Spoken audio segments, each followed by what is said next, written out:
hit the road, cracker, and don't you come back no more, no more, no more, no more. Hit the road, cracker, and don't you come back no more. What you say? Hit the road, cracker, and don't you come back no more, no more, no more, no more. Hit the road, cracker, and don't you come back no more.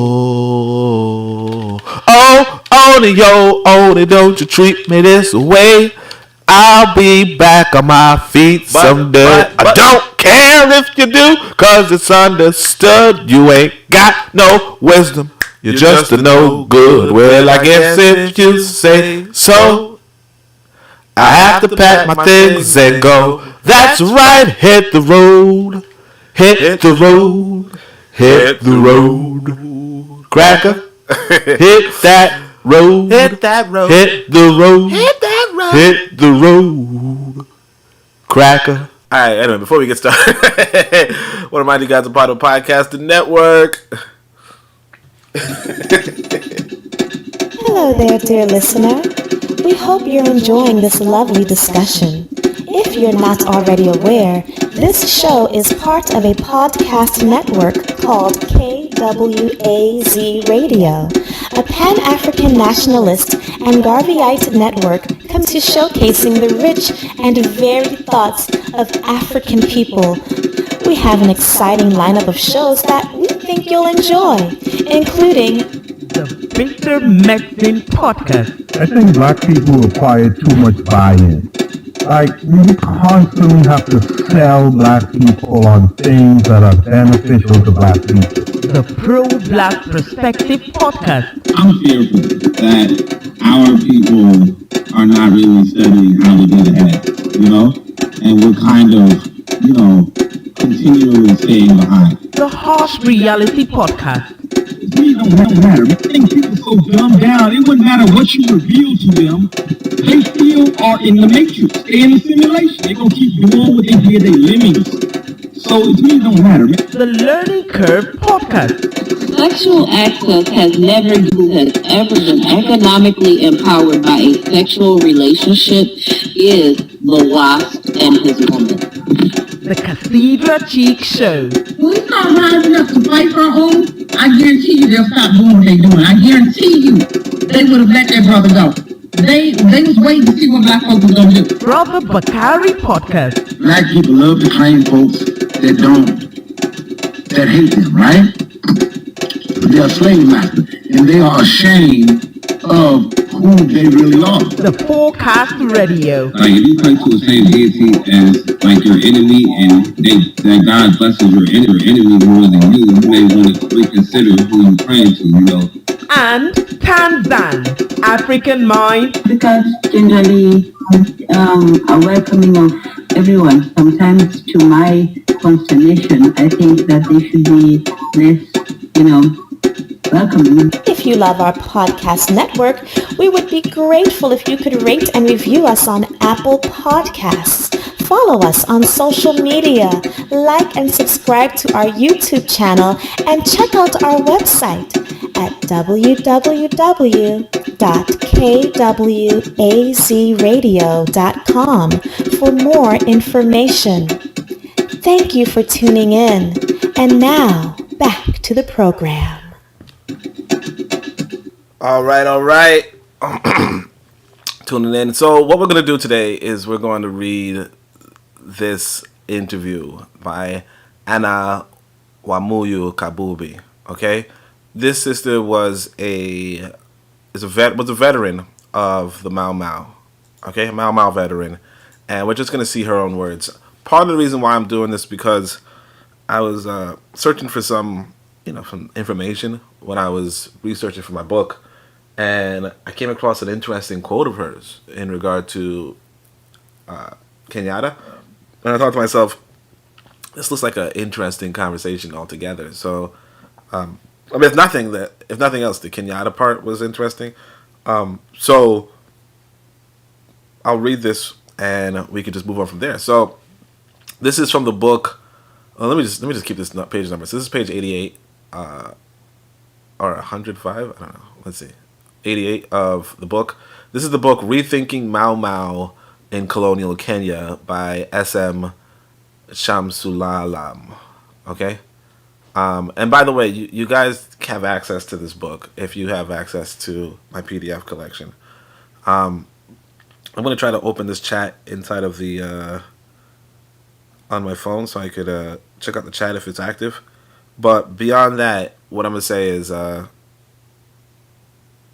wait, is my podcast not going? I'm confused.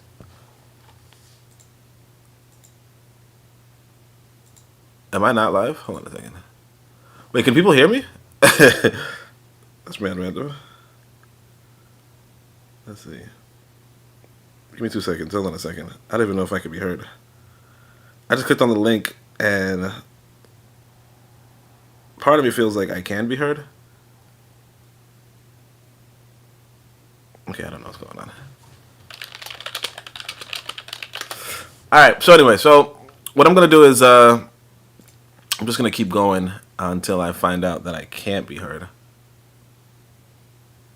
I guess. Wait, hold on a second. Okay, yeah, okay. Our matron could hear me. Shout out to our matron. She's here. She says greetings to everyone. And she's glad we're here. Alright, so going. Okay, there you go. I find out that I can't be. This thing is mad random. My phone's slow as a mofo. Alright, so her name is Anna Wamuyu Kabubi. And her Mau Mau name is Cinda Rary. Okay, so that's another thing. They used pseudonyms, right? She is 68 years old, but looks like she is in her late 50s in her nice skirt and stylish kitamba. Basically, they're saying she's black, right? She looks 68. No, she is 68, but she looks like she's in her 50s. She's a black woman, right? Her physical build is like any other Kikuyu peasant woman. Strong, forceful, and lively, with a strong sense of self-confidence. She speaks very little English, though she understands more than she speaks. As a proud Mau Mau veteran, she is acutely aware of Mau Mau's role in Kenya's independence, women's participation in it, and how to preserve it for future generations. Now, I want people to understand this right here. And this is actually very, very, very, very, very important, you know? So in the book, I'm talking about the relationship between revolution and colonialism. It's pretty interesting. But the main part about it is this. In this world, on this planet, there's a ruling class. Okay, let's just put it that way. There's a ruling class and a ruled class, right? Revolution is trying to see who should be the next ruling class. This is why I don't call a lot of things that we do as quote-unquote African Americans, or even just quote-unquote anybody, really. I don't call a lot of things revolutionary. Because if you don't take over the ruling class, it's not revolutionary. Okay? So here's the issue with, and this is, we're just to start it off. Here's the issue with the Mau Mau revolution, and you're going to see it. Or the Mau Mau, I don't know what you're going to call it revolution, but the Mau Mau, whatever you want to call it, they do not assume the ruling class. Kenyatta does. And she's going to tell you from her mouth. No, the people who were loyalists to Kenya, the Home Guard, the soldiers that Britain assembled to fight the Mau Mau, those are the people who took control of Kenya. Okay, we're going to, and it's like, and obviously I didn't know this. Obviously it seems like it should be common damn sense. I didn't know this before 2 days ago, whatever, right? Because, I read about the Mau Mau Revolution and I heard about Kenyatta, but I'm like, people always talking about Kenyatta, they're going to say whatever they want. People don't like it, whatever. No, this mofo was a part of the Home Guard. This mofo was a part of the Home Guard. But anyway, let's go to the questions. So she says, Mama Rary. Now again, that's her code name, Cinderary. So he says, Mama Rary. I think this is a woman interviewing her. I'm not sure, but it might be. Thanks for meeting with us to share your Mau Mau experience. First of all, could you please tell us something about yourself and your family background? So she's like, look, I was born in 1934 at the village of Kariuthi, Ruguru location. The village is in Matira division of Nyeri district, Central Province. It is located at the foothills of Mount Kenya. Karatina is the nearest town to my village. My parents, now deceased, were Mundu Gokuru, father, and Thagia Gakuru, mother. Is her last name Gukuru? Let me see something. It's not even Gukuru. Oh, maybe she got married. Okay. My father was a deceased. No, sorry. My father was a subsistence farmer who owned about 5 acres of land and grew coffee, fruits, beans, and vegetables. My mother was a housewife. I have 1 brother and 1 sister, and I am the oldest. Both of them are alive. I was married to Duncan Kabubi in 1957 when I was 24 years old. My husband was a soldier in the King's Africa's Rifles. So her husband was actually one of the traders. If I remember correctly, I think the King's... I gotta look it up again. But I think the King's African Rifles were the traders. Were the like kind of like the home guard, which is crazy. I might have to look that up just to verify. But he was like my father, a peasant who grew coffee and fruits. My marriage to Duncan was not a happy one. My in-laws never accepted me in their family due to my Mau Mau background. I'm a little confused, but okay. I have 5 children with Duncan, 2 sons and 3 daughters, as well as 10 grandchildren. Duncan and I separated in the 1970s, and he passed away in 1984. So I'm actually just a bit confused. Let me just see something. We're on page 89, but we're gonna see. Hopefully, this book tells you more about who the King's African Rifles was. So I'm just doing a quick search. King's African Rifles. What the fuck? They only mentioned it once. All right, so it's probably in the other book. Oh, I'm pissed off. All right, hold on a second. Let me just give you guys 2 seconds because we want to know what. So I got 2 books on Kenya. And by the way, like I said, they're both available in the in the Discord, I guess. But they're both available. Let's see if I can find this. Africa Rifles. I'm just gonna search this thing real quick.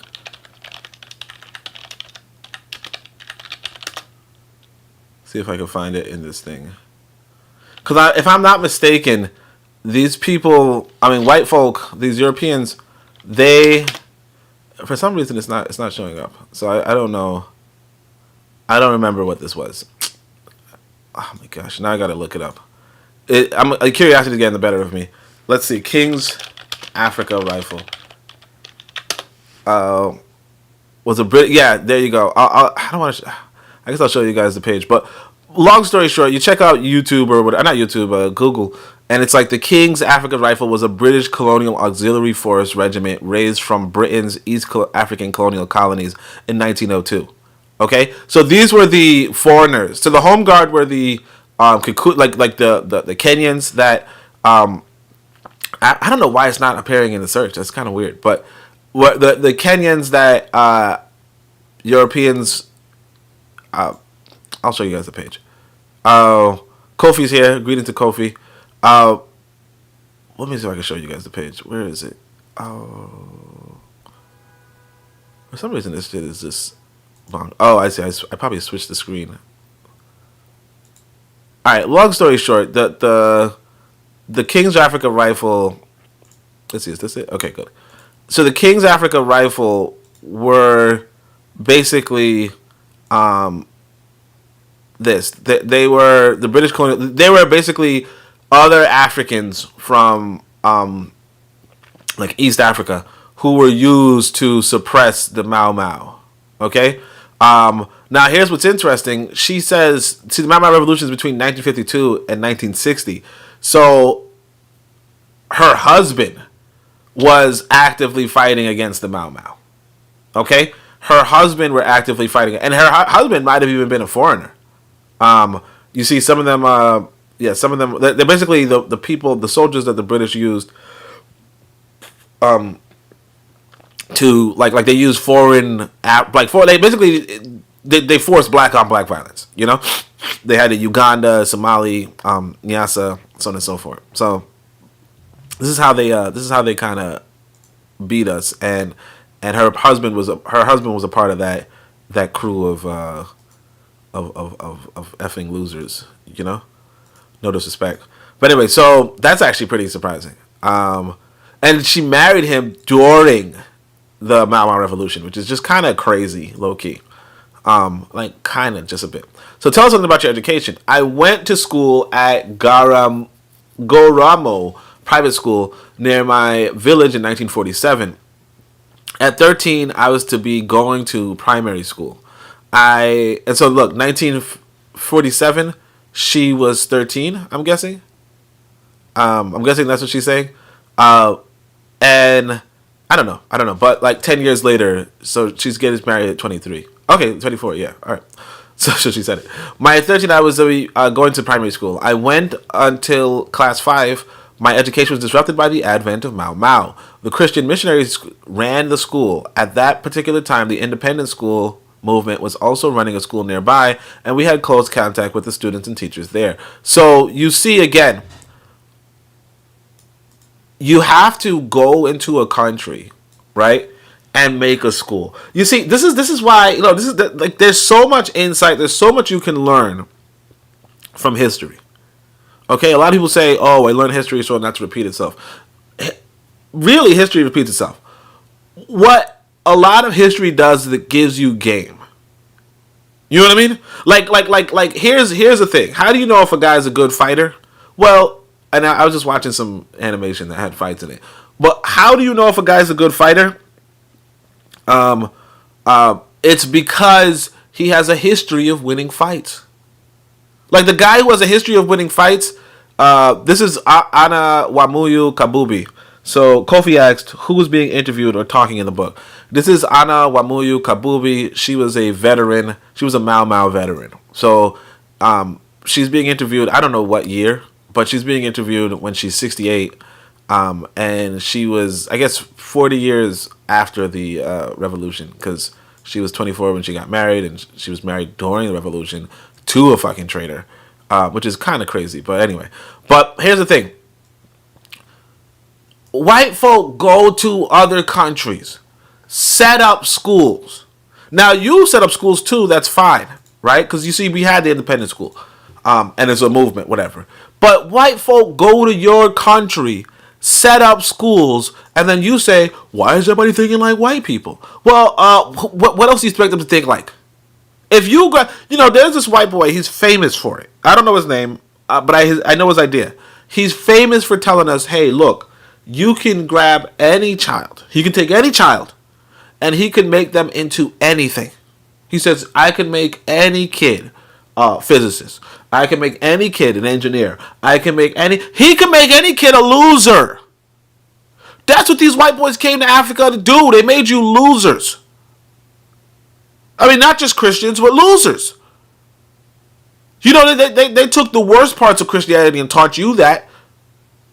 I'm telling you, man. I'm telling you guys, when I was in Tanzania, these people were next door to me singing songs every fucking day. I don't want to curse, but every fucking day they are singing some same song. I don't know I can't remember how to say it. It's like, how do you say anything is possible? I don't remember, but it's like, Adafanya Mungu, Adafanya Mungu or something like that. Like he could do it. God could do it. They're just singing God could do it. They are broke as a motherfucking joke. Every day spending their or every other day, I don't know, but they're spending their evenings dancing and singing and chanting to something that doesn't exist. But they're dancing and singing and chanting instead of getting their shit together. Because, look, I'll tell you this truthfully. If this white boy wanted to go to Africa and set up engineering schools, right? You know what would happen for African people? You would have had a damn lot of engineers. You understand that? If this white boy was to say, I'm going to go to Africa and set up a bunch of engineering schools, a bunch of science schools, every other black person you come across would have been an engineer in science. The same way that every other black person you come across as a Christian. The same way. Because you would take these white folk and you would raise them from sun up to sundown to believe in engineering and science. And then, yes, absolutely, they will be majority engineering scientists. That's how the world works. This is why Japan was so successful after the war. This is why Japan was so successful, because they were like, hey, look, we're going to teach our people to be engineers and scientists. And sure enough, they became engineers and scientists. You go to South Korea, engineers and scientists. Right now, I'll tell you guys this. I think it's South Korea. Yeah. Right now, I used to play this video game. I got my ass handed to me. I got stomped in this video game. So I kind of just stopped playing it because I don't like losing that. Well, I don't like the game that much. But there's this video game. Or even before that video game, there was, let's say, I'll give you guys a game that, so I could give you guys some context. There was a game called StarCraft. When I was younger, everybody in America, not everybody wanted in America, but like people who were gamers wanted to play StarCraft. Okay, I actually had an Asian friend who was like, yeah, I'll play you in StarCraft. And these motherfuckers are playing it on a different motherfucking level. I'm not saying that Asians are smart or nothing. I'm not saying that. What I'm saying is that code, like at that point in time, you know how like today, people do guides on video games. I didn't know that back in the day. These motherfuckers would watch guides on video games. Right now, some of the biggest content on YouTube, a lot of us don't know this, are people fucking showing off their video game talents. My point is this, right? In South Korea, the StarCraft scene is insane. The way how we like boxers and basketball players in America is the way they like, I'll give you a game example, League of Legends or StarCraft in South Korea. Like those people who play League of Legends, StarCraft, that kind of shit, they are celebrities in South Korea. They are celebrities. They are Michael Jordan in South Korea. It's a different, like you have to, and the reason why I'm giving you all this to say, hey, if the white man, because the white man's not going to go to your fucking country and put up engineering schools. That's stupid. That's stupid. He's not going to do that. You could. That's the whole point of me telling you this. You could. You could. What you gotta ask yourself, that's why I said you go back to Martin Delaney. Martin Delaney is that guy. I was about to use that word, but I'm not. He's that guy. Martin Delaney says whatever liberty costs the white man, it costs the black man. So whatever they're willing to pay for it, you gotta pay for it. If the white man is willing to go to the most remote locations, because I tell you guys, I went to Mbeya. It's not even near Dar es Salaam. It's like 15 hours away, 15 hours drive. There were churches down in Mbeya. If the white man is willing to go to the ends of the earth to spread his stupidity, you should be able to go to the ends of the earth to spread your intelligence. So you say to yourself, what does it cost? Because here's the thing. Like I said, I don't want to bring up anybody's name, but there's this popular black woman in in the black conscious space. Really good, cool lady, right? People dig up her past and they say, she used to be a missionary in Africa. She used to go to Africa and preach the Bible. She used to go to Africa and preach the Bible. Somehow they convince an intelligent young lady in her youth to take an airplane, drop all she's doing, fuck school, fuck this, fuck that. I need to spread the gospel. I need to go to a country I've never been to and spread the good word. They convinced her. And you, on the other hand, can't even convince your brother to pick up a book. You can't even convince yourself to get a book. If I tell you, hey man, go get the Book of Power, you're like, man, shit, boy, that's what you say. I tell you, go put it, you're like, oh, man, but I gotta, I remember one time I told his brother, hey man, I wrote this good fiction book, Zubiri. He says, man, that's gas money. $15, that's gas money. I can't be spending no gas money. White boy could convince this black woman. Why? Because he's been raising you. He's been raising you. Because here's the thing. Look at this right here. This lady said in 1947 she went to a school in a damn remote village. And somehow the white man was already there to give her a book. White people already got behind other white people, said, here's how much money you need to go teach those motherfucking stupid motherfuckers to read. And he reached this woman before you even heard of her. I'm telling you the truth. That's why I say history shows you game. It shows you this white boy is willing to go to the ends of the damn earth because most of us, in fact, I want to say almost all of us have never been to Kenya. Everybody listen to this speech, everybody listen to this presentation has never been to Kenya, has never dreamed of going to fucking Kenya. We haven't even dreamed of going to Kenya. We were like, you know what I'm saying? We don't even close our eyes and sleep. We there like, Ghana, Rwanda, Tanzania. We ain't even dream of going to Kenya. And this white boy's already been there 80 years ago. Setting up shop, setting up schools. And we all know that, white boy been there, obviously. We know he was there because he got us from there. But what I'm going to say is this. He's in the remote villages too. Cause I'll tell you this: when I go to Kenya, man, when I go to Tanzania, man, I'm inside of motherfucking Dar es Salaam. I'm not saying I've never been out of Dar es Salaam, but I'm in motherfucking Dar es Salaam. I tell you, I met one white couple in Tanzania. Right, I went to the U.S. Embassy and they were there. Right, I think they were British or some shit. Yeah, they were British. We were in Dar es Salaam. You know where they were? They came from the border towns. Like, I'll tell y'all this: when I was going to Tanzania, my son's mother was like, "Oh, man, Tanzania is unsafe because if you go to the border between this and Zambia, there's a lot of conflict." You're like, nobody's going to the motherfucking borders of Zambia and whatever. You know what? People are going. White folk going. And what those white folk were doing, they were like, "I didn't learn Swahili. I'm teaching those motherfuckers English." And she's like, "We're the only white people in town. When they're the foreigner, they treat us like an oddity and blah, blah, blah, blah." Yeah, these motherfucking crackers are willing to go to the fucking end of the earth. Are you? You're making excuses. I don't want to go. I don't want to go anywhere. I don't want to go. All right, but I got a place. You're making excuses. These white folk would have never colonized your ass if they were making excuses. And you're never going to be free if you keep making damn excuses. I'm just going to put it that way. But anyway, let's see what the comments are like. They have a culture of gaming and animation. Yeah, that motherfucker. Yo, them Japanese know how to draw. I tell you, man, woo. Like, anime back in the day used to look like, I saw this motherfucker doing like 3D animation and shit. White folk putting that work. Yeah, white folk putting that work. That's the thing that we have to understand. White folk putting that work, and unless you're willing to put in that work, you're never going to fucking stop them. Because I'm telling you, they got black Americans. They got black Americans right now volunteering their time. I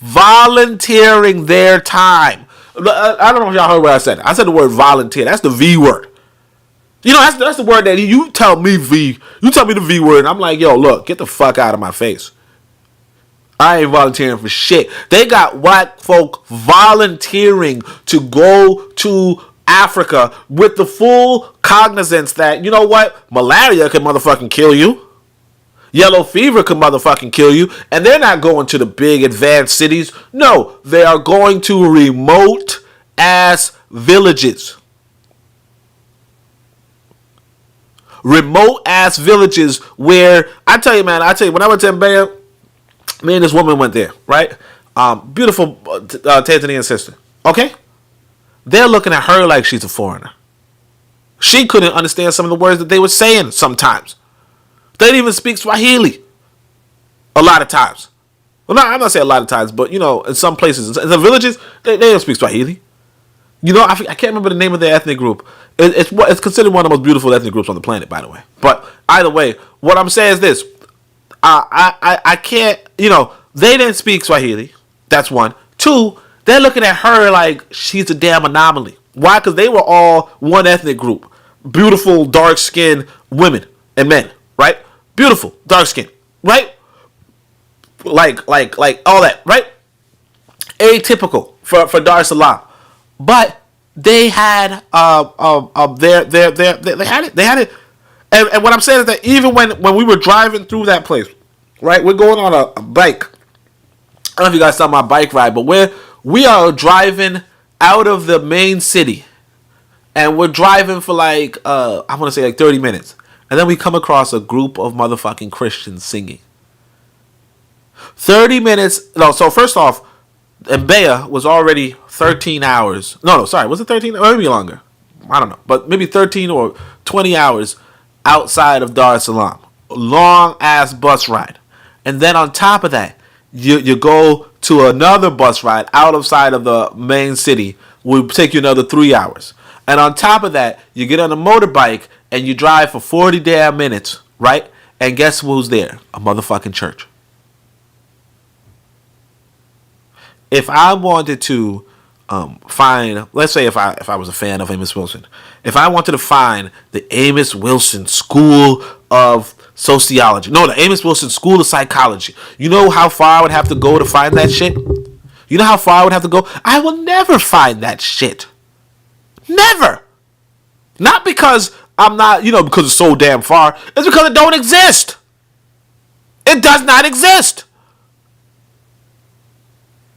Like I said, some black folk, matter of fact, they were on my YouTube, not my YouTube, my Twitter. They like, man, shut the fuck up.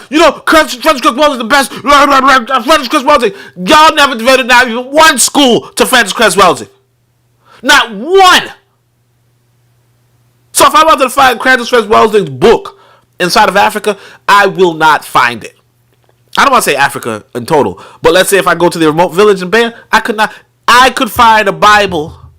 I could find 10 Bibles for every black-centered book. For every black-centered book. And you have no excuse for that. That's why I say, look, when I print this next book, I want y'all to get more than one copy and just start giving it away. I told you guys inside the Book of Power, matter of fact. I said that's my problem. I told you in the Book of Power. But I told you in the Book of Power, thanks for buying the book. And thanks for buying a second copy and giving it away. People are supposed to be finding this book in remote locations. They're supposed to be finding this book in remote locations.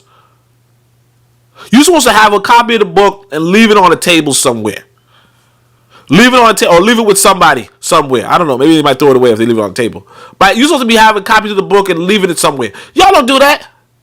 And see, my problem was that because I put it in the book. I put it in the book. You can't read that if you don't read the book. You know what I'm saying? But anyway, I'm gonna just go on because I don't want to be that guy.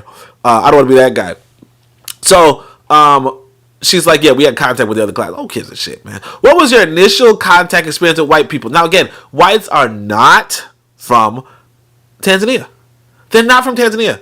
Kenya. They're not from Kenya. So you should have no. It's like what's my initial contact with Filipinos? I don't know no damn Filipinos, right? What's my initial contact with Irish people? I don't know no damn Irish people.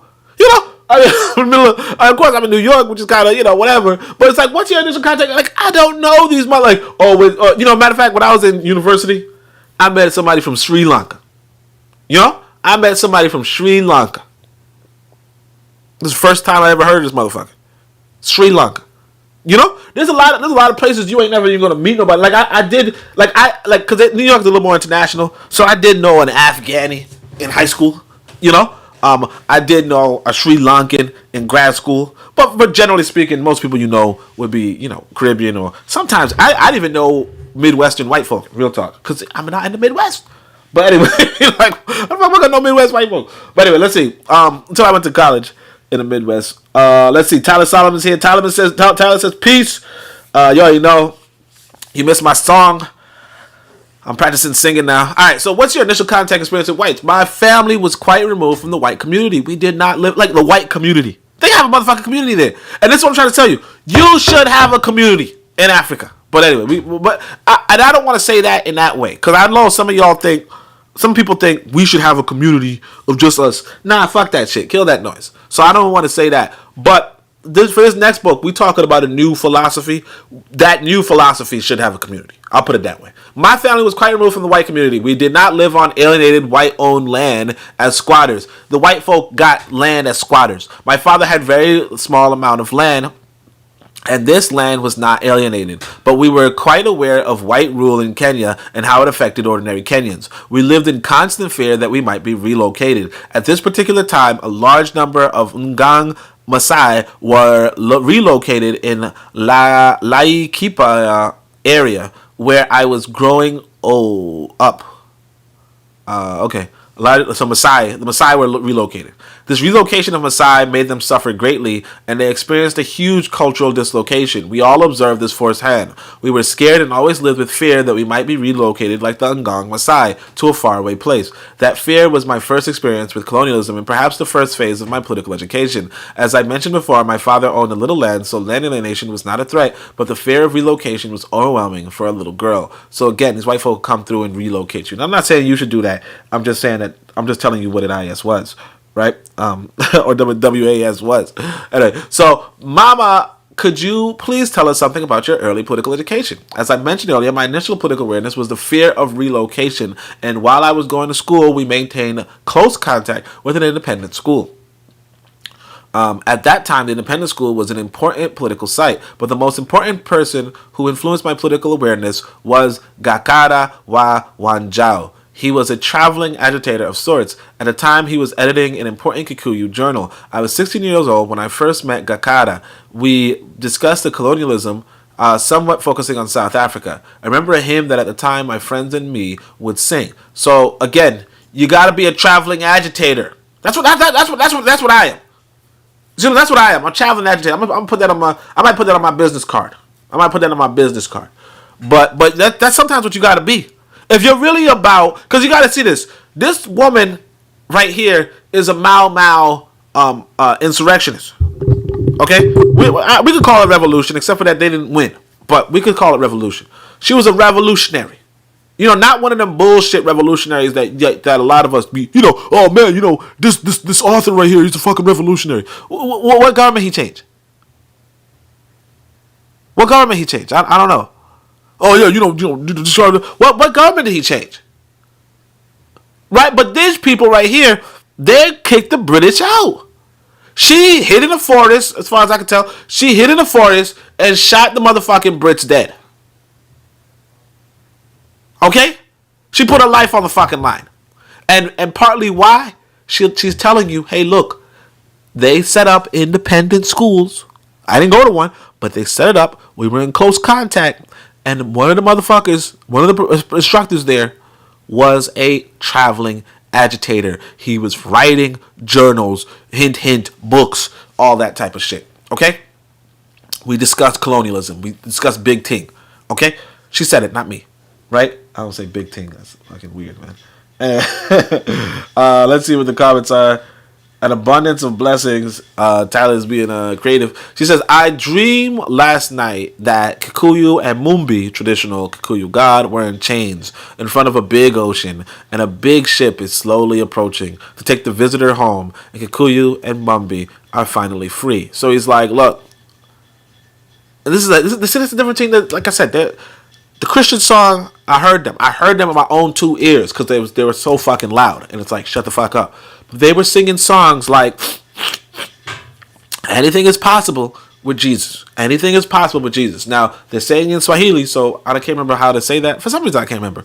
But these people are not singing. They're singing a song where, hey, look, we're in chains, but the colonialists leave, and now we're free. We'll be free when the colonialists leave. We have to pressure the colonialists to pick their motherfucking trash up. That's the difference. I actually like that engineering school thing, though, because I'm thinking I might have to put that in my book. So did the issues of female circumcision arise in your early political education? Now, again, I think maybe a woman wrote this because it's like, I don't give a shit. No, I don't give a shit. I was reading Kenyatta's book, and it seems like the women there liked it. You know, they liked, I don't know why, but they liked it. And I don't think it's the same kind of circumcision that we think it is. Like, there's a circumcision that, like, makes you not feel sex, and then there's a circumcision that might be, like, stylistic, you know? And I think the Kikuyu might be doing the stylistic one. I'm not sure. I don't remember. I only picked up on, like essentially in Kenyatta's book, he was telling us, if you were to marry a woman who wasn't circumcised, people like your family would be like your mother and father would be like, ew, no, marry a woman who is circumcised. So it's just kind of like, I wouldn't even push the issue, you know. Now I don't think I don't agree with it, but like, again, men, I'll say this about female circumcision. A lot of motherfucking men are circumcised. And in fact, I guess it's a little TMI, but but like a lot of women in Tanzania are like, ew, or even a lot of women in America are like, ew, why are you not circumcised? You know what I mean? So, again, I don't get it. Like the thing is that I don't get it, but it seems like it's the same parallel thing where in America, in the West, men are expected to be circumcised, and in Kenya, men and women are expected to be circumcised. But I would not.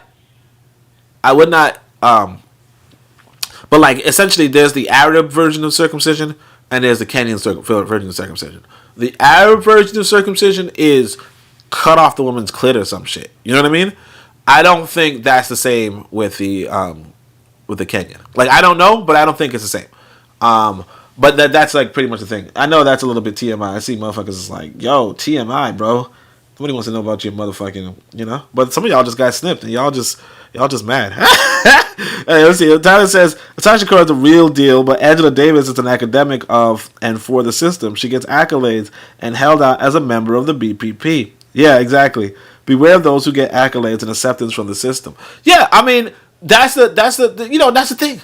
But like another thing is that you have to be fighting to replace the motherfucking government.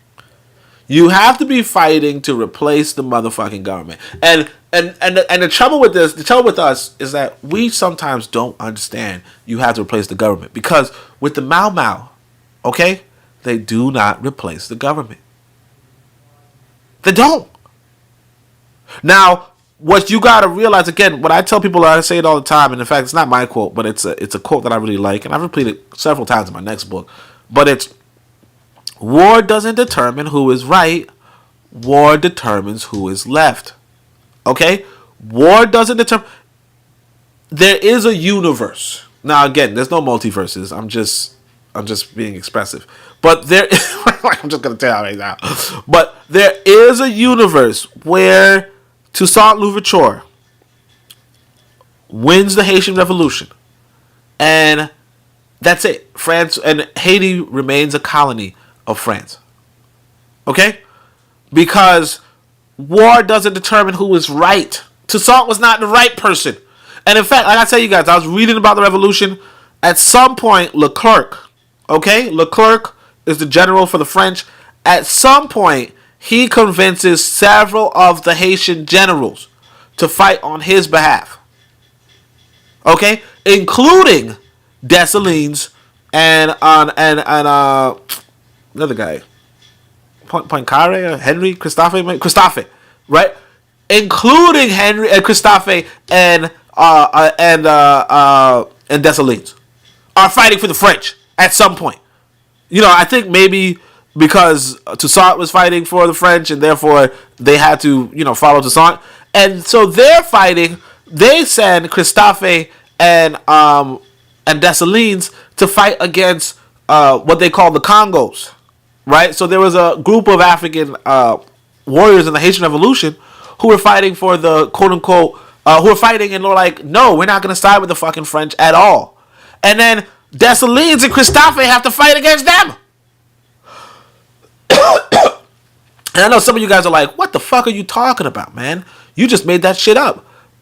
No, I know none of y'all saying that. But, or you're like, yo, that's big thing that you're saying. That doesn't sound right. That doesn't sound like Dessalines I know. Right? That's the whole fucking point.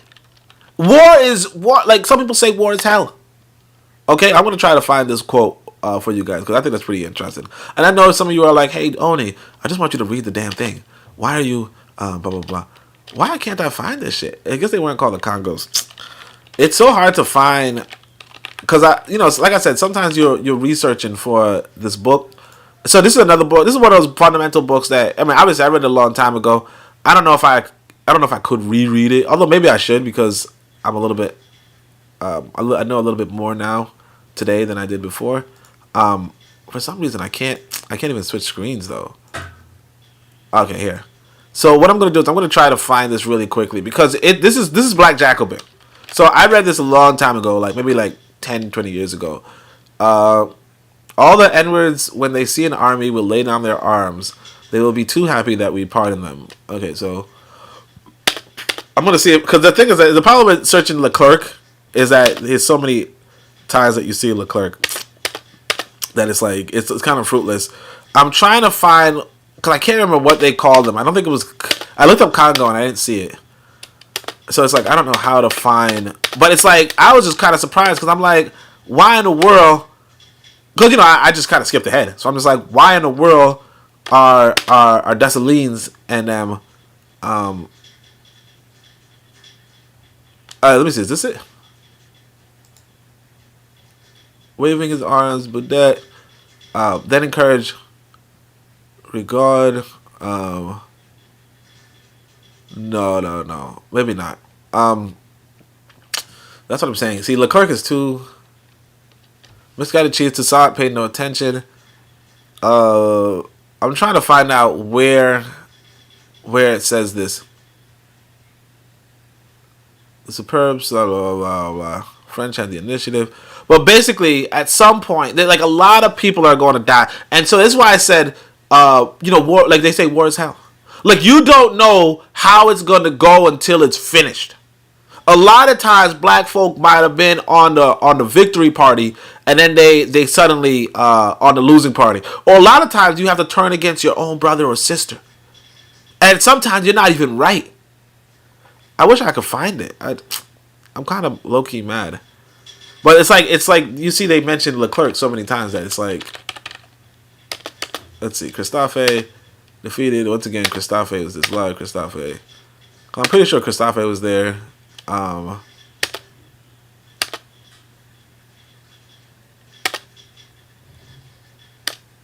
blah, blah, blah, blah.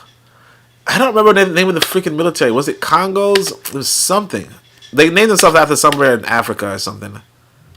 Christophe to negotiate with Leclerc. I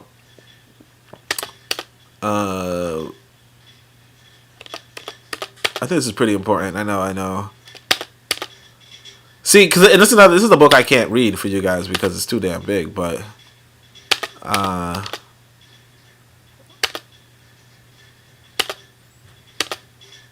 Leclerc, Laplume, Taratin, man. It's not that. Let's see. But the black generals clung to the French. It was not that Christophe had trusted. Let's see. A white officer filled his glass. No, that's not it. Alright, so I guess I can't find it. And I know that some of you guys are like, yo, I want to hear about this Kenya thing. These are both revolutions, by the way.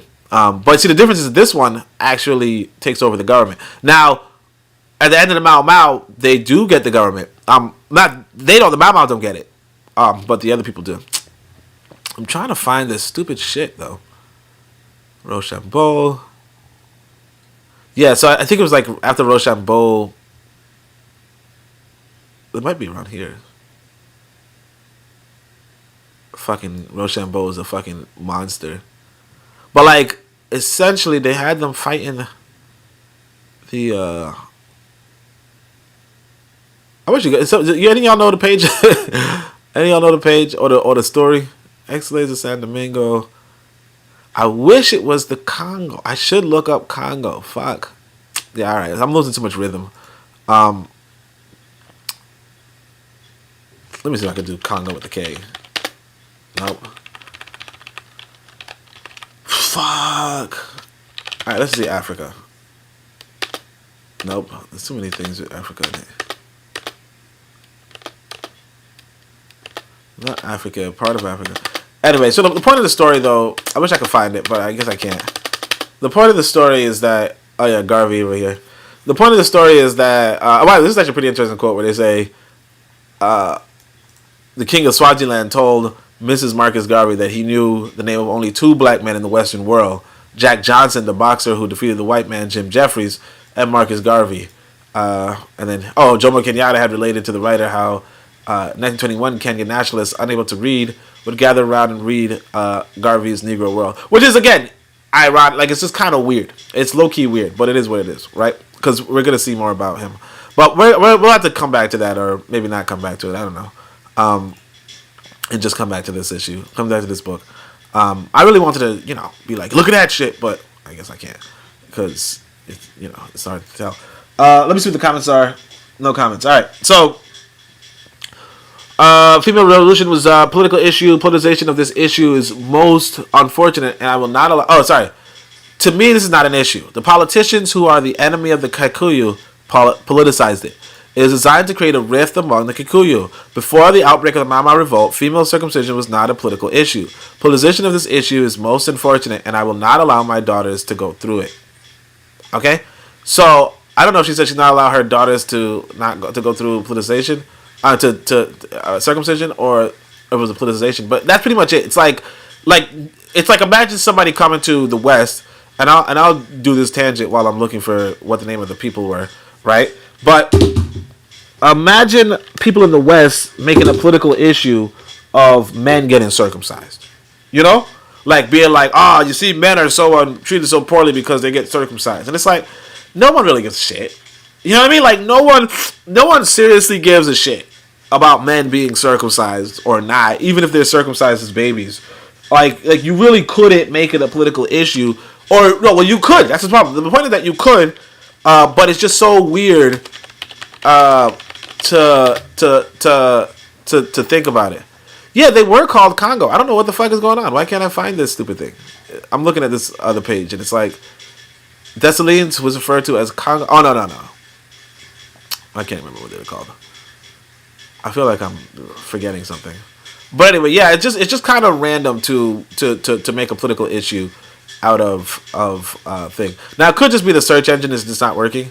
But anyway, so he says, when did you take the oath? Could you please tell us something about it? One of the most important things about the oath was its vow of secrecy. More than 50 years after Reri took her oath, she was reluctant to disclose the details of the oath. She was visibly uncomfortable with the question when asked.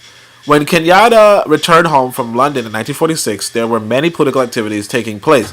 And see, that's what I'm saying. I don't know if this person who wrote this book is white or black. I'm guessing black, especially since the lady is speaking in Kikuyu. Oh, not Kikuyu. Yeah, Kikuyu. I'm guessing the person's black.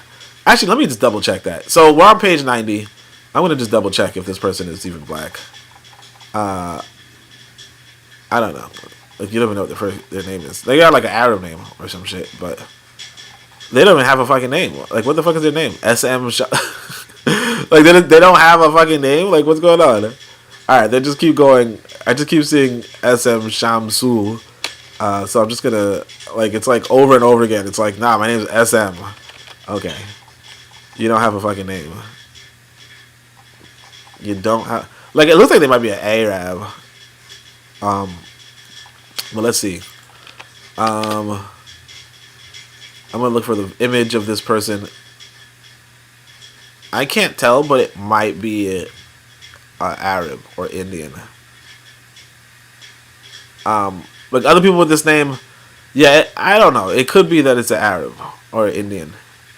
Yeah, there's no definitive proof, but it could just be like an Indian or Arab person.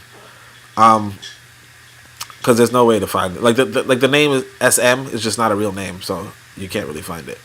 But anyway, let's just go back to the book then. Page 80, right? No, 90. All right. Fucking thing broke.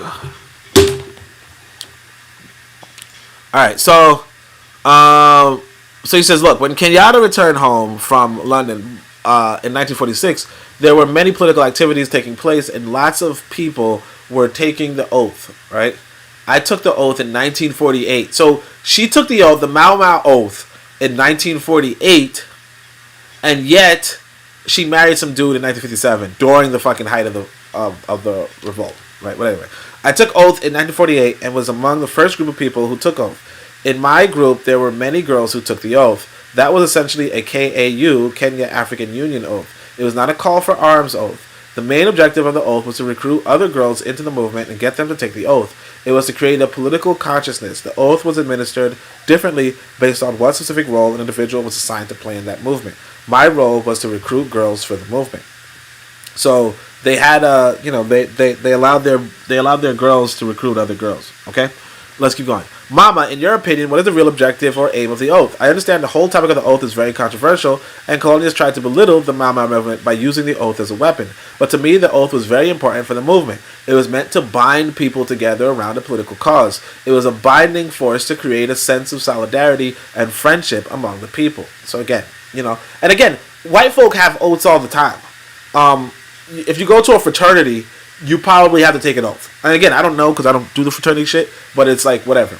Was it the only oath you took? No, as I mentioned before, I took the Unity Oath, which was to recruit girls for the movement to oust the colonialists from Kenya and to establish unity and solidarity among the activists. In 1951, at the Garamo Village, Central Province, I took the Batuni Oath, Warrior Oath. That was a call for arms oath, and it was designed for to recruit fighters for the guerrilla movement. At the time I took this oath, we felt that the only way to drive out the colonialists was through military means. This view was confirmed when Kenyatta was arrested with others on October 22nd, 1952. So again, in the other book, they're going to tell you when Kenyatta was arrested, these white boys were like, oh, wait a second, he's different, and they tried to protect him. But anyway, go on. The colonists argue that during the oathing ceremony, many bestial things like the drinking of menstrual blood and pulling of the penis through a she-goat's genitalia was performed. Please comment. Mau Mau was a cultural movement and represented a cultural conflict with colonialists. Oaths are very much connected with the Kikuyu culture. I understand some aspects of the Mau Mau oath were disturbing, but it had to be that way. Okay, well, that's not a denial. Alright, so look. That's not a denial. So, now here's the thing. Now again, this kind of shit, this type of shit, probably in fraternities too. But here's another thing too I want people to realize. If you want to discourage somebody from doing something, you probably tell them that whatever they're going to do, like you probably tell them in advance. Like you probably warn them in advance that shit's going to be not to their liking. Okay? I remember when I was younger, I didn't know what black nationalism was. I was just online talking about, I think black people need to blah blah blah and do better, get better and blah blah blah, whatever, right? And these white boys were like, ew, you probably believe in Yakub. You sound like a black nationalist. You probably believe in Yakub. You probably think that some big-headed scientist created white people 500 years ago or whatever. I don't know. Well, 2,000 years ago. That's probably what you think. And I'm just like, ew, I don't want to be a black nationalist if that's what they think. Black nationalists don't think that. Right? The Nation of Islam does mention, even Malcolm X mentions Yakub and the creation story of white folk, but that's just a small section of what we would call black nationalists. The point of the white man giving that warning to me, right? The point of the white man saying that shit was so that I would not look into black nationalism. So you start telling people, hey, like it's the same with the fraternities. I don't know why people don't want people to join fraternities, but what happens with fraternities, they tell you, hey, to join a fraternity, you have to do X, Y, Z. Or they say, if you want to be successful in they talk about Illuminatis and shit, whatever. But they're like, if you want to be successful as a music artist, you have to do sick shit, and you have to go like blah, blah, blah, blah, right? In fact, there's this guy, I think his name was Immortal Technique. He's a rapper.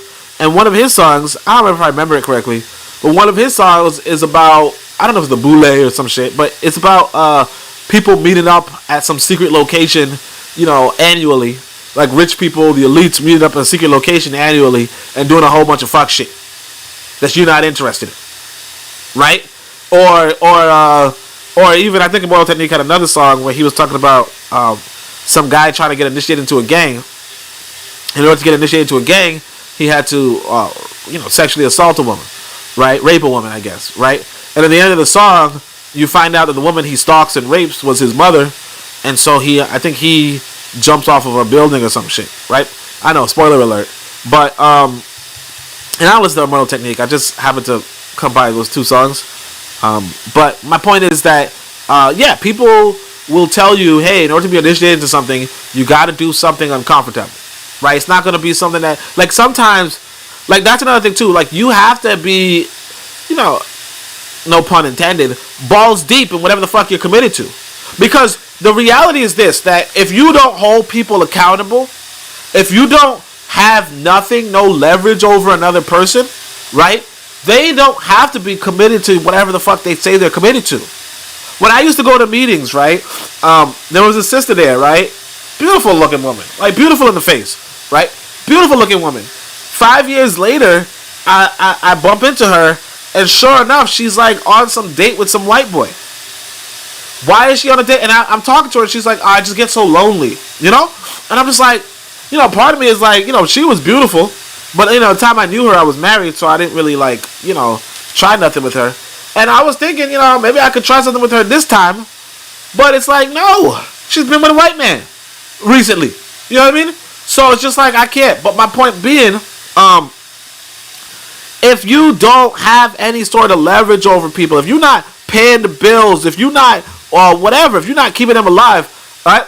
And if you don't got no, man, that's all you fucking goat. You know what I'm saying? That's all you fucking goat. Right? Then you got nothing on them. And they could just be like, they could be here one day and gone the next. And like, we know this shit. We know this shit. Afro Jam said something, but I guess they retracted it. I missed it. But we know this shit. Let me just double check. That's jacked up. I missed it. But anyway, but that's the whole thing. We know this shit. So anyway, so she's like, yeah, you know, there was a lot of shit that, you know, maybe she's not even in the interest of denying it. She's just like, look, it's none of your fucking business. If you feel disturbed, good for you. It had to be that way. And that's the thing. Sometimes you have to do it. Like, oh, I saw you drink blood. Or, you know, not just I saw you drink blood, like, oh, that blood in your system, I could control you now, type shit. You know, superstitious type shit. You know, or that goat you fucked, that was, you know. You know what I'm saying? Well, look, I found a husband. You know what I'm saying? Like, I don't know. You know? Afro says, nah, I deleted it. It was a mistake. Okay. All right. No problem. No issue. So the question says, I understand that you were in Nyeri town meeting in 1952. Who spoke at that meeting? What was discussed? Like, I don't know. I think this might be a black person, but like they really asking a lot of questions. But it's still good because, you know, you wouldn't get the information otherwise. You know what I mean? Because these people are going to the grave with this information. But anyway, so he says, hey, yes, I was at the meeting. All the important KAU leaders spoke. So I don't know why she's a part of the KAU. Kenyatta was under intense pressure from both sides. Oh, sorry, I don't know what KAU is. Oh, yeah, the Kenyan African Union. So that's my understanding. All right, so that kind of rang a bell. So I think Kenyatta was a part of the Kenya Africa Union. And then that union split, and they had an underground movement, which was the Mau Mau. Okay? So just like, you know, if you know, we were talking about Asada earlier. Hold on a second. Yeah, we were talking about Asada earlier. Asada was a part of... She was part of, anyway, she was part of, I think, maybe Black Panther Party. And then the Black Panther Party was the overhead. And then they had the underground aspect to it, which was the party that she was a part of. But they were like the revolutionary movement. And, you know, one of the things that they said in America was that they shouldn't have had members being a part of both. You know, you should have had a mysterious underground movement instead of, you know, you showing up at the day meeting and you go to the night meeting. You know what I mean? Because then, if people wanted the night meeting, they just had the off the day meeting. You know what I mean? Like, if people wanted the off the night meeting, they just had the off the day meeting, and they were like, "Wait a second, that was kind of a little bit of tactical error," you know, because you know you just can't be a part of both sides. But anyway, says Kenyatta was under intense pressure from both sides, colonialists and Mau Mau. The colonialists wanted them to denounce Mau Mau, and Mau Mau people wanted them to support their movement. So Kenyatta started talking doublespeak. For example, he said Mau Mau should disappear, but we all knew what he meant. He was referring to the Mikango tree roots that were disappearing as they were taking root in the ground. Kenyatta was saying that Mau Mau should go underground. I don't know. Hey. You know, I don't know. I think y'all just... You know, I don't know. All right, hey. So in that meeting, Senior Chief and Daddy spoke. He denounced Mau Mau and argued that colonialists did lots of good for Kenya and their rule should continue. You see that? Senior Chief. I don't know if he's really a chief, but let's say he is. Our chief was like, hey, you know what? What are you guys doing? The colonialists did a lot of goods. And their rules should continue. One of the things I regret about my YouTube career is that, I'm just saying watching YouTube videos, is that there was a YouTube video that I saw a long time back where these Kenyans were being interviewed. Should the British leave now, or should they take their sweet time and help Kenyans set up shop? You know? And a lot of Kenyans were like, hey, let the British take their sweet time. We're not ready for independence. We're not ready for independence. We're not. Matter of fact, it's right here. What the fuck I said? I was just going off on the video. But yeah, it was like a street interview, and you thinking, oh, that's some bullshit. No! He denounced Mau Mau and argued the colonialists did lots of good for it, and that we should continue. He said Kenyans were not ready for independence. It's not just this motherfucker. It's not just this motherfucker with money. You know? It's not this motherfucker just getting paid or some shit. This was the belief of a lot of people. And look, I don't blame them per se. I just disagree. You know what I'm saying?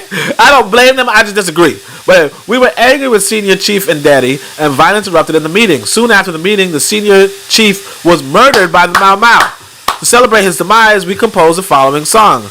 And Daddy sold his people. Now he is gone and left all his possessions behind. All right. Not much of a song, but okay. It was not fucking time.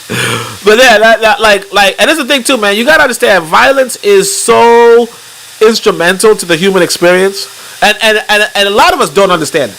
A lot of us in America do not understand it, and that's one of the big troubles that we have, is that we don't understand how instrumental violence is. Now, I'm not saying that we don't get violent, because obviously we get violent with each other, but violence is a very, very, very important part of the world, you know.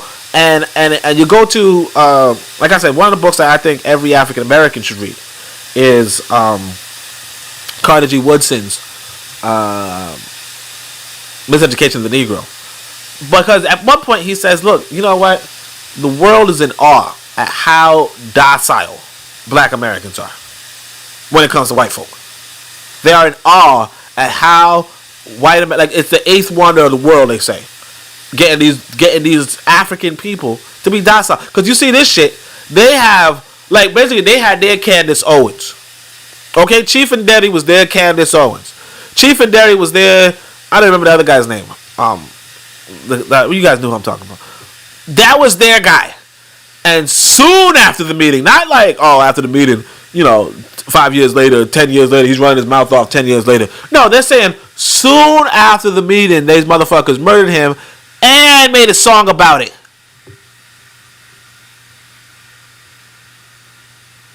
Like again, now when I use the word Candace Owens or Jesse Lee Peterson or whomever else, you know, whomever else y'all know. I don't know the other guy. I actually listened to him the other day. He was, and that's the thing about the thing that people don't realize is that some of these people that we think is stupid are actually a little bit smarter than most people. I low key, I can't remember his name. I was on Twitter. This guy used to hate black women. Y'all know who I'm talking about. He used to hate black women. Not that he used to. He hates black women.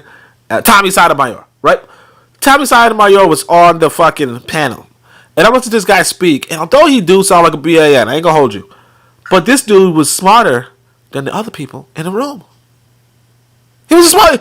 I mean, I wasn't on the speaking panel, so I can say this. He seemed like he was the smartest person on the panel. Okay? He seemed like he was the smartest person on the panel. And at the same time, he was acting like a BA motherfucking N. But he still seemed like the smartest person on the panel. That is shocking. That is shocking. But my point is this. Even that motherfucking coon. That dude could run his mouth for look, he could run his mouth for 50 fucking years. And even though he don't got no hair on his head, as far as I can tell, no hair on his head would be touched. That's the difference between you and them.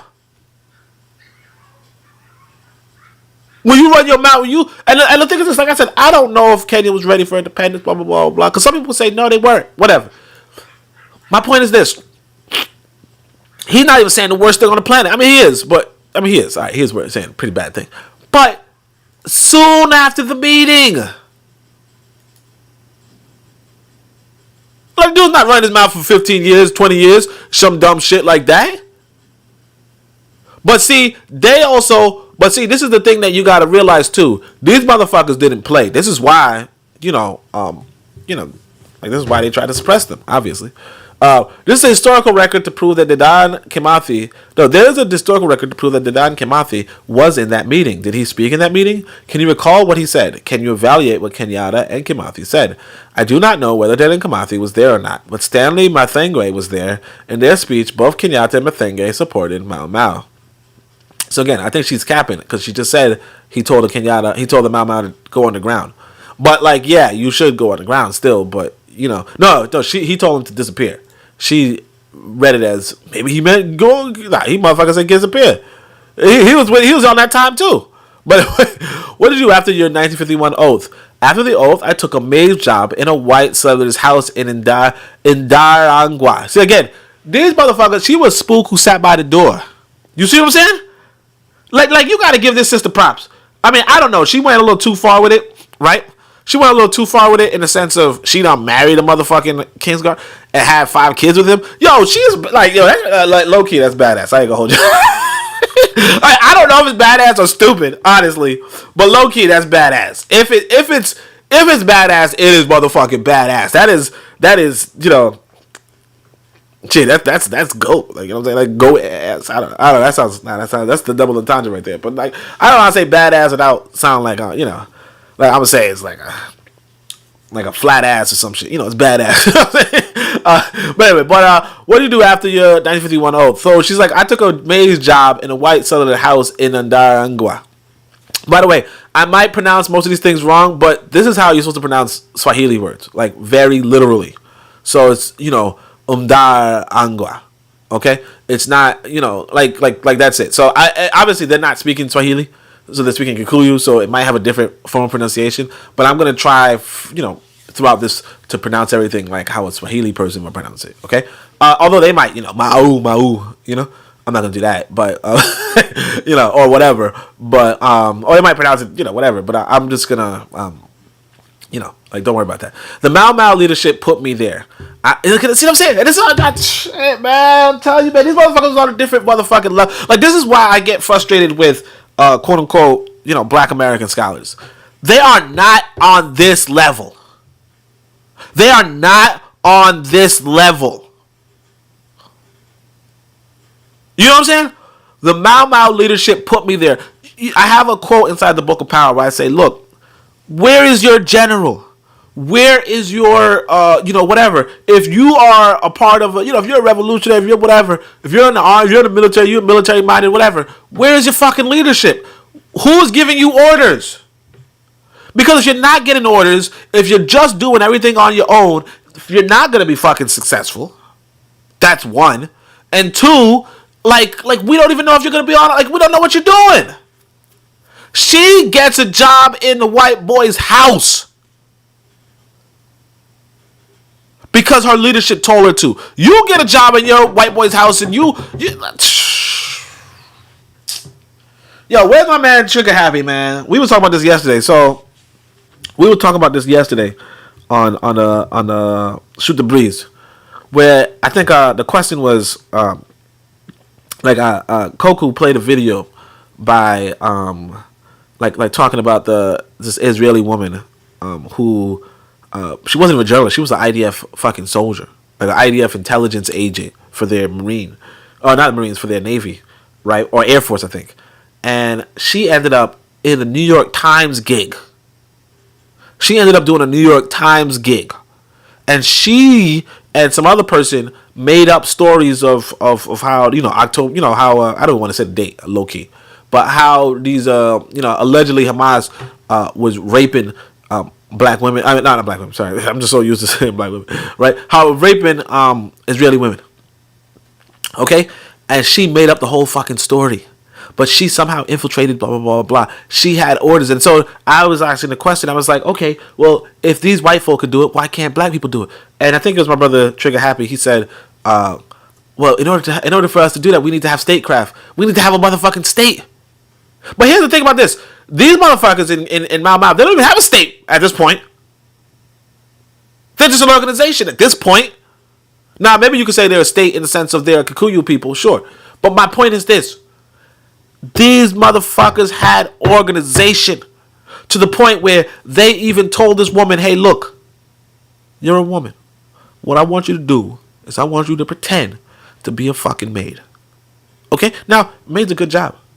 So she probably gonna be a maid anyway. They said pretend to be a motherfucking maid and get in that motherfucker's house.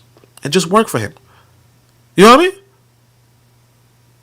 I'm not gonna say all the details. I'm gonna say, well, suck his dick if he has to. No, but it's like, yo, you know, if he says, you know, wash my clothes, you wash his clothes. If he says cook me food, you cook him his food, and you get in that position and await further instructions.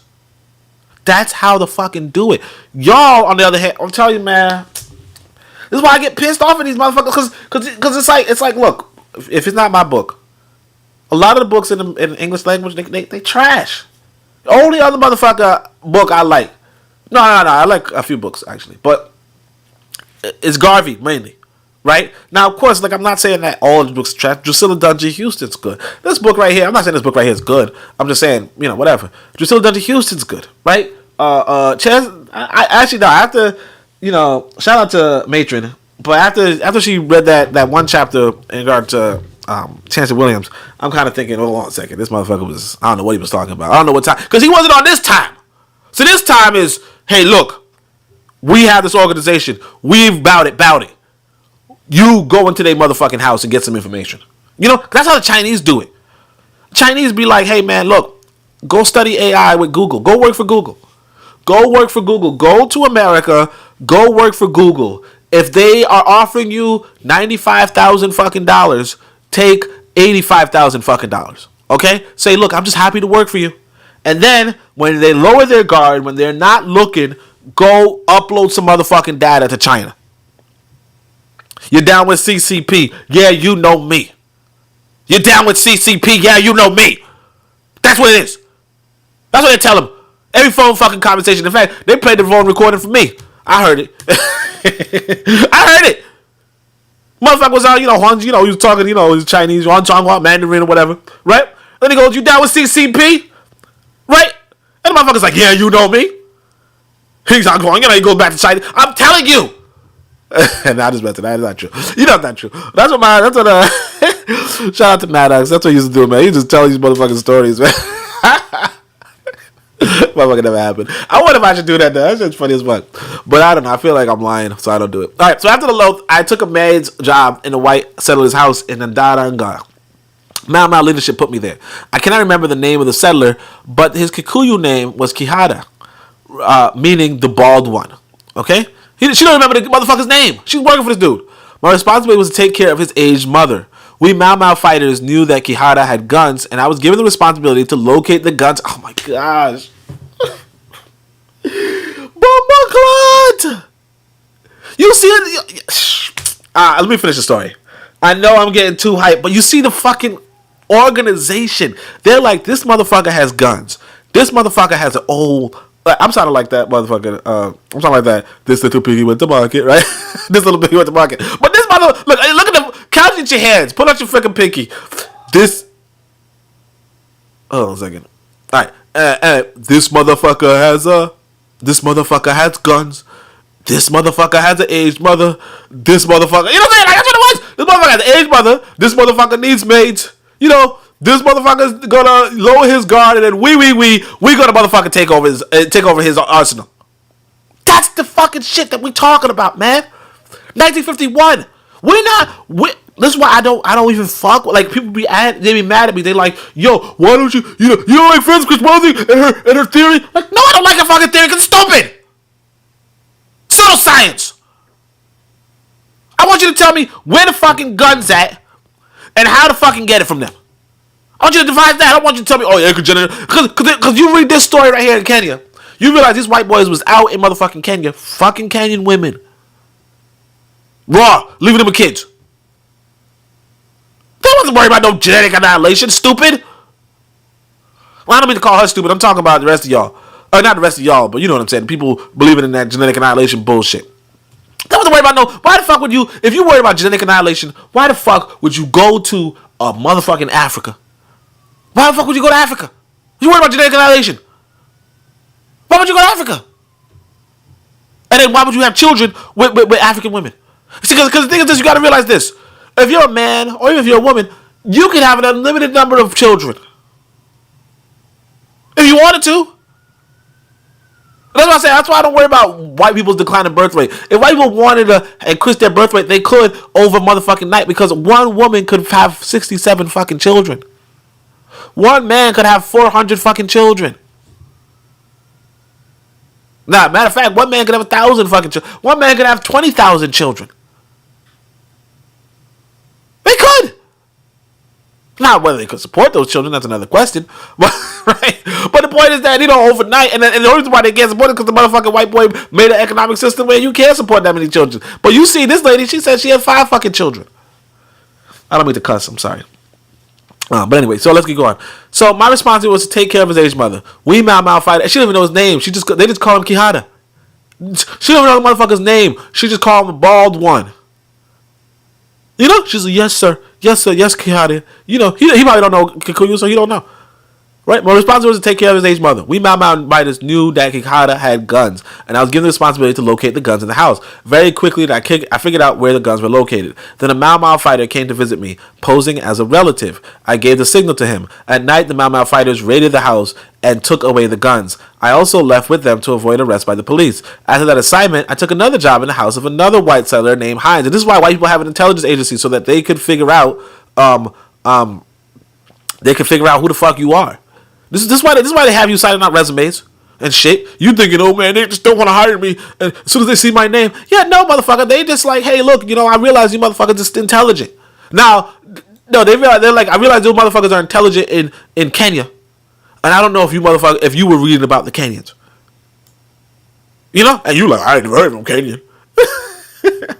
I don't want to focus on Black America though, because like, why would I do that? But I know, nobody from Kenya listening to this. Alright, so within a month, I knew the location of his guns. Within a month. Eventually, Mau fighters raided the house as well and took all the guns. In 1953, I was posted near the Nayuki airport and was involved in gun running. This assignment allowed me to go back and forth to the forest camp at Mount Kenya. Once we had such a big cache of guns that we needed a railway wagon to transport them, there a Kamba man named Mamosoka, who had taken oath, helped us. At that time, he was working for the Kenya Railway. After that mission, I entered the forest permanently to join the forest fighters. So, he's like, yeah, look at that. These motherfuckers was infiltrating and doing some real shit. Is your gun running operations, was anyone killed? No. Right? I don't know if she means. Maybe the white boys was killed. I don't know. Maybe not. Maybe they just got robbed. When did you permanently enter the forest? At the end of 1953, when the villagization began. So again, in 1953. So let's see. Let me double check. When did she get married? I'm just trying to double check. I know you guys are like, who gives a fuck? Right? I don't blame you guys, but I'm just kind of like, because it's just so weird that she would marry a Kingsguard. 1957. So I guess she came out of the forest and then married some motherfucking Kingsguard dude, which is, I don't know if it was an assignment though, but maybe not. So anyway, so what was the name of the battalion you joined initially? It was called Hika, Go Quickly Battalion. Warunhu Itote, General China, was overall commander of the battalion. Other top-ranking commanders were General Tanganyika and General Kariba. Both of them were captured and later hanged by the colonialists. This battalion was also known as the Mount Kenya Mathathi Army, and it incorporated the Nyeri, Embu, and Meru areas. How many women were there in the Hika Battalion? What was their role? What specifically was your role? In the Hika Battalion, there were 30 women combatants who were engaged in various types of activities, like the collection of provisions, like food and guns. My role specifically was spying on the colonial army movement. As you know, unfortunately, a large number of anti-Mau Mau forces were constituted of Kenyans, both Kikuyu and non-Kikuyu. So I concentrated my spying on native colonial police forces. In the camp, food was also scarce, so as a ration commander, my responsibilities were to distribute food among the combatants. So she might not have been like a fighter. Tell us about your military training. So I was, like all the Mau Mau guerrillas, trained by a World War II veteran. His name was Mbiti Manyuro.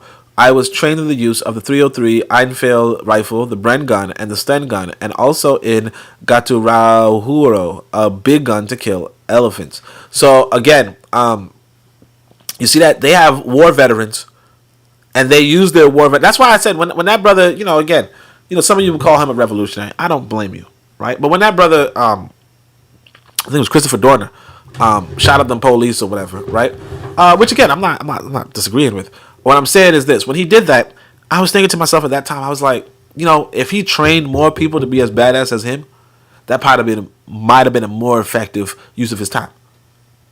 Because whatever you're protesting, it didn't change. It's not going to change on your own. You can't expect to change an entire system on your own. You can't expect to change a whole bunch of organizations on your own, but you can use another organization to replace that organization.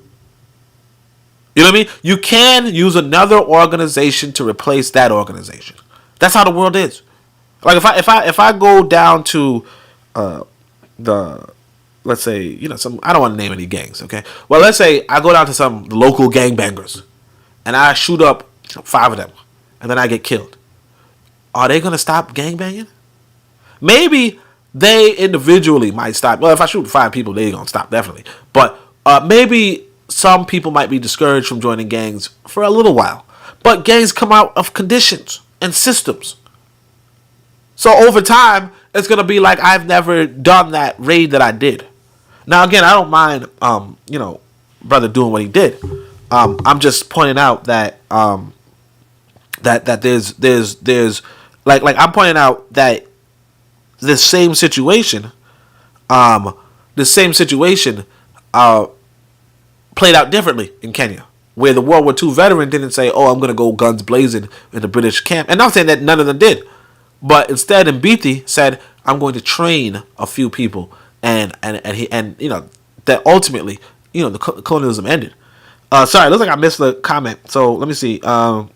Tyler says, Tyler says, the little hats seduced, manipulated, and assimilated into the USG. That is what communists do. Are you saying become communists? Yeah, I mean, the communists do that. No, obviously not. You should, like. Are you talking about with regard to the infiltration news?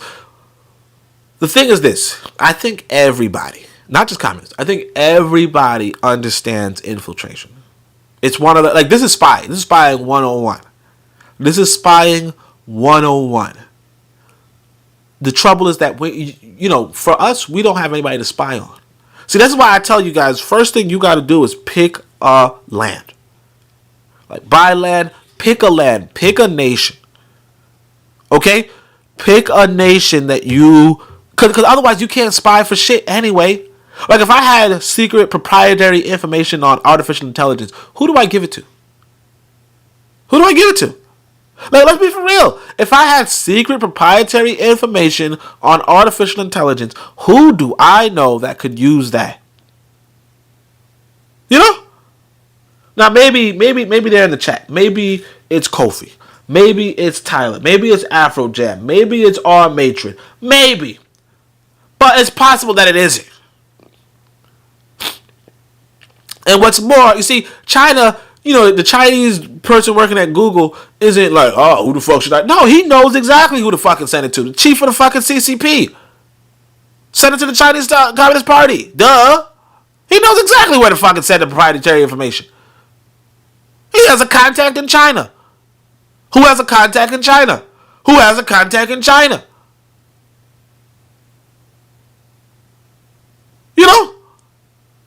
But look, of course, I'm not gonna say anything bad about any of y'all. But what I'm gonna say is this: I could easily give the information to a brother. Be like, hey man, hey brother, yo, look at this man. This is a secret. This is how you get that algorithm, large language model to work at 5 times the efficiency on smaller training data, right? He says, all right, bet.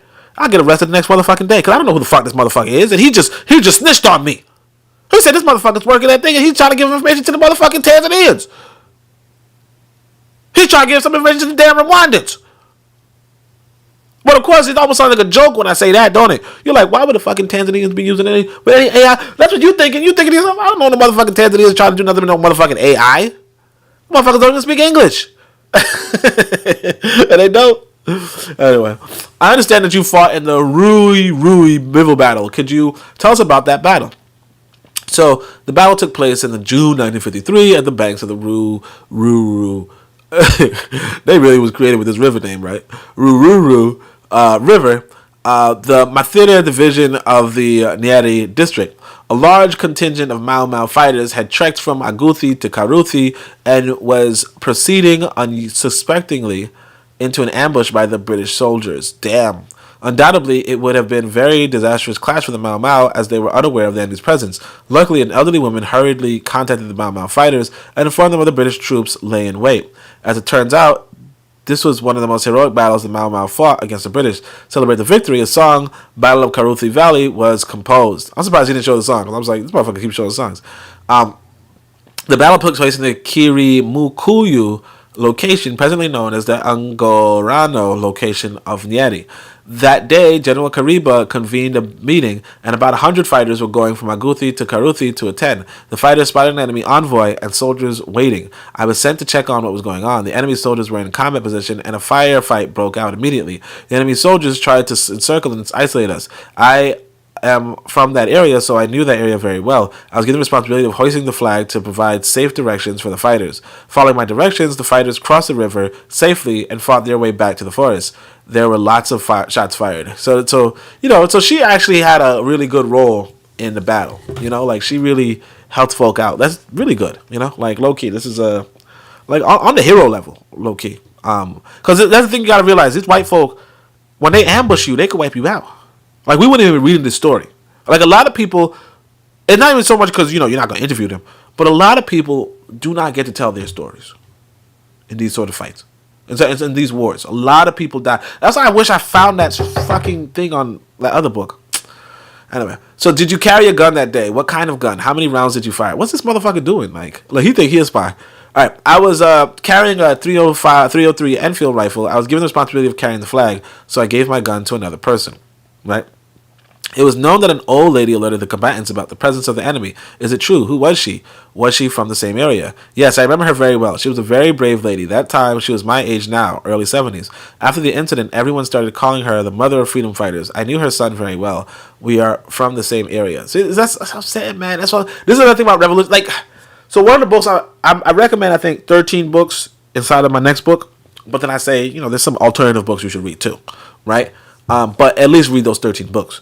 And one of the 13 books is Kwame Nkrumah's Handbook on Revolutionary Warfare. And it's a really good book. I think I read it for the podcast. It's a really good book. And on top of it being a really good book, he talks about you got to get the people on your side. You got to get the masses on your side. These white folk are waiting in ambush. One of the masses thing. And then here's what I'm telling you too. She don't know. Like, how does this elderly woman know who to tell? Oh, yeah, there's some British soldiers lying in wait. If there's no organization, nobody knows who to tell. Because she could easily be like, yo, there's a British soldier, and it's some home guard. It's some Kenyan African rifle. And then she gets killed for nothing. And the Mama don't get alerted. But it is what it is. What were the enemy casualties? One village collaborator named Kiburu was killed, and 6 African Ourstories and 2 Johnnies, British soldiers, were killed. So it's not that many people, but it looks like why am I taking so long for this? 9 people. 9 people were killed, right? So, and that doesn't seem that big, but it seems like a big story, I guess. So he says a village collaborator, right? Ourstories. I told you guys about Ourstories, right? And then 2 of the motherfucking Brits were killed. And then, so he says, my casualties, 8 freedom fighters were killed, 2 wounded. So it was 9-8, which is not, it's not like a big deal, but, I guess it is. It's more people than most people killed. You know what I'm saying? More people than most people killed. How many guns were recovered? 2 Bren guns, a few 303 Enfield rifles, and many types of ammunition were recovered. I feel like I'm sick again. Tell us something about the Iriani battle. This battle took place in December 1954. The mission was to eliminate colonial chief Eluid, a collaborator. He managed to escape, but we engaged in a firefight with the soldiers who was guarding him. In our group, there were 20 males and 5 female combatants led by Chotoro Kirwa. In the battle, 5 Mau Mau combatants and 15 government soldiers were killed. We managed to collect 5 guns and many pangas, machetes, simis, swords, bows, and arrows. So again, you have a fight between 25. So these are small it's a small group, but they're still like, they're winning. You know what I mean? Tell us about the Gichutini battle. Yes, the battle took place in January 1954, and she has a good memory, in Gitutieri of the Mathira division. That was the battle where General China was wounded and captured. I was carrying a shotgun that day. After attending a battalion meeting, our fighters were ambushed by the colonial forces. Fierce firefights broke out, and I was injured in the leg, showing her left ankle where there's a deep dent. Ah, shit.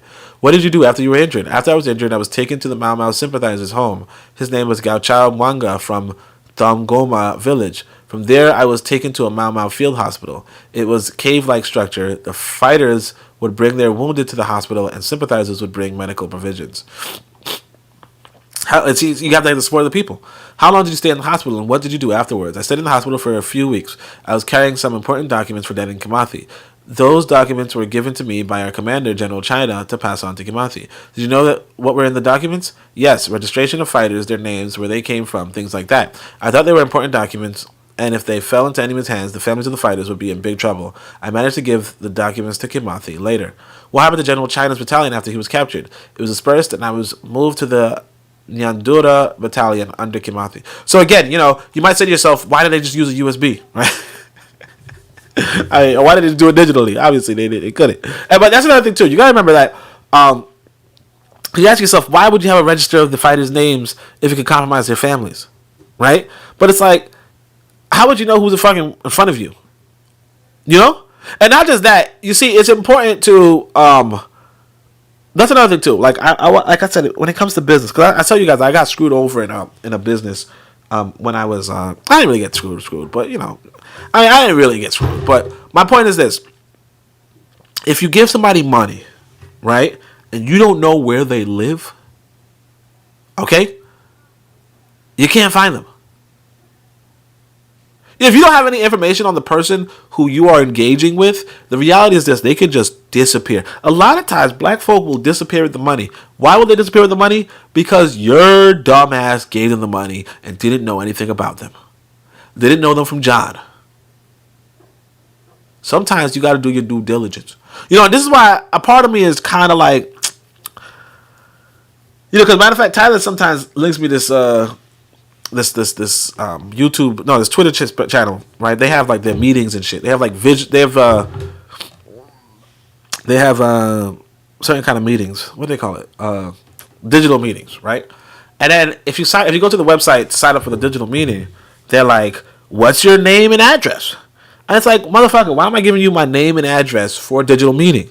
Now, there's two parts to it, right? Now, one part of me is like, I don't trust you motherfuckers to have my name and address. Right?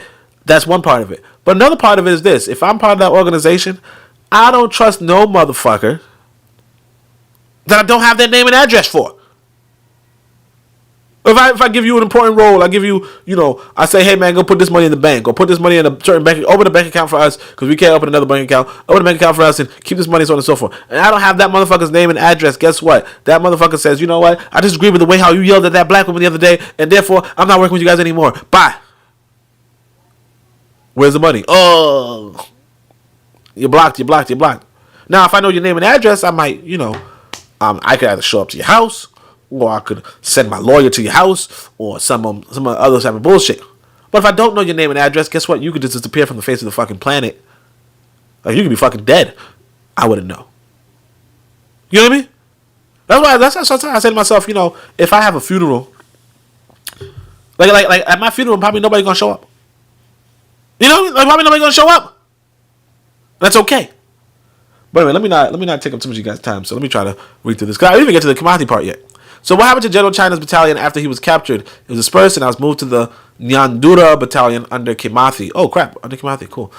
Do you know Kajari Njama? What was his role in the movement? Yes, I did know Kajari Njama. He was an official recorder, and in that capacity, he managed to observe a great many things. He was also an educated man, which might be the reason he was appointed as the official record keeper. He was a very quiet man and not at all outgoing. He was not a very good orator. He lacked leadership qualities and was very subservient.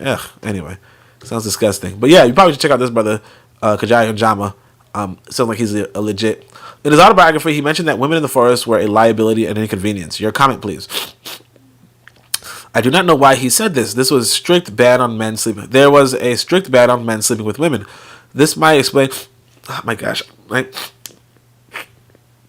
I'm so sick.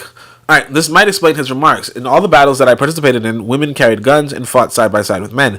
At the battle in which General China was captured, 5 women fighters were also captured. Many other women lost their lives in other battles, so I disagree with Kajai and Jama that women in Mau Mau were liabilities. So, whatever. Whatever.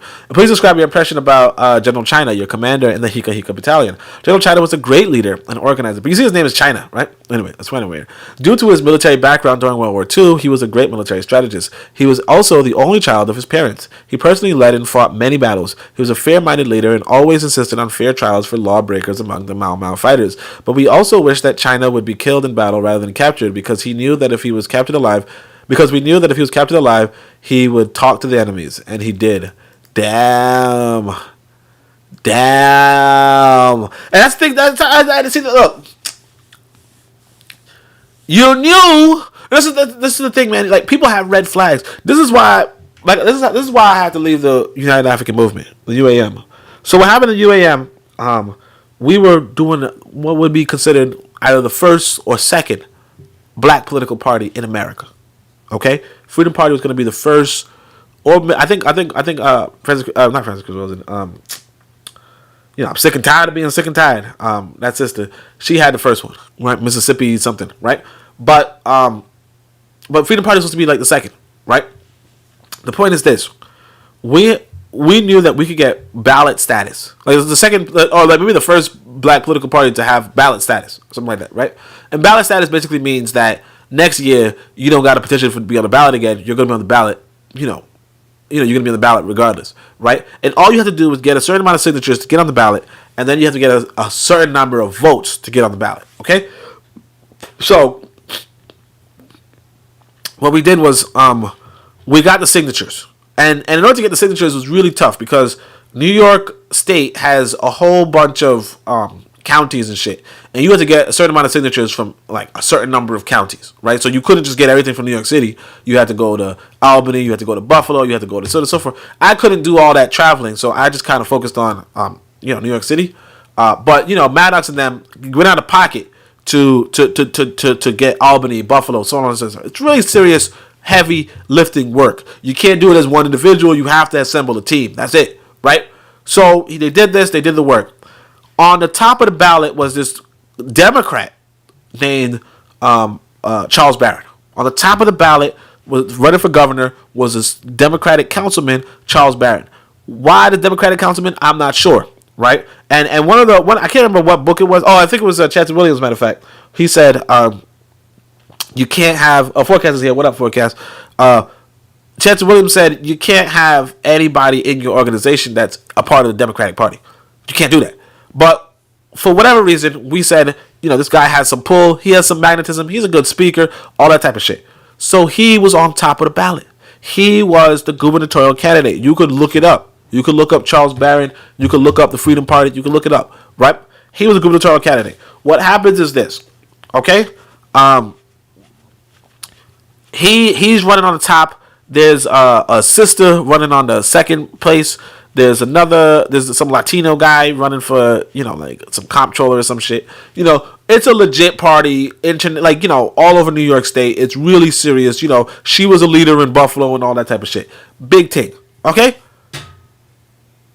I don't remember the number, but let's say we get 35,000 signatures, right? You needed 15,000 or some shit. And then you need 25,000 votes. And we got like 22,000. And Maddox is like, oh yeah, so then essentially the sister, Eva Doyle, I think her name was, Eva Doyle, she's like, hey man, that's not right. We got so many signatures, we should have more votes, blah, blah, blah, blah, blah, right? And Charles Barron called her and said, stop agitating about the votes, right? And she was all like, nobody tells Eva Doyle what to do. We all applauded, whatever, right? But it's the same, like when Maddox called him, he's like, look man, shut the fuck up about these votes, right? You didn't get the votes, that's it, period, right? And it dawned on, and the part of the reason why we didn't get the votes is because the thing that happens in New York is this: the police count the votes. That's what it is. Or that's a conspiracy, if you will. But it seemed like I know I've been to the ballot area before. The police pick up the votes. Period. But I think New York is famous for that guy Tammany Hall who says it doesn't matter who casts the vote, it matters who counts the vote. You know what I'm saying? But anyway, but my point is this though.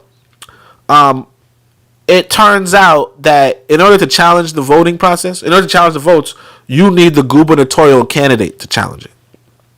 Okay? And Charles Barron was like, I'm not going to challenge the votes. Okay? I'm not going to challenge the votes. So long story short, the motherfucker was working for the Democrats all along. And here's why I left the UAM. Because Maddox was like, I knew the guy was bad, but I didn't know he was that bad. Now, my thing is this. Why the fuck are you putting bad people into good positions? I had to leave. Big mistake. Because I wasted my time. Because I was really, really optimistic about working for the Freedom Party. I didn't want to work for no white boy. So I was like, I want to work for the Freedom Party. I want to work for this thing. I even, like, low-key, I was in school at the time, and I was like, school's not even as serious as this. Low-key. You know? So, I kind of like, but I mean, it's not, I'm not regretful, but it's like, yeah, big thing. You understand? I like saying big thing. I don't know why. Anyway, I think I saw somebody online saying it. All right, but anyway, let's go. What battalion were you assigned to after China's capture and the dispersal of his battalion? It was assigned to the battalion in the Andorra area under the leadership of Ndretu. He was a sub-leader under Deden Kamati. So I feel like you already said. But like you see this though, it's like, don't put General China's a good leader, but see the trouble is that he's a military strategist, and it's like the fucking Toussaint Louverture.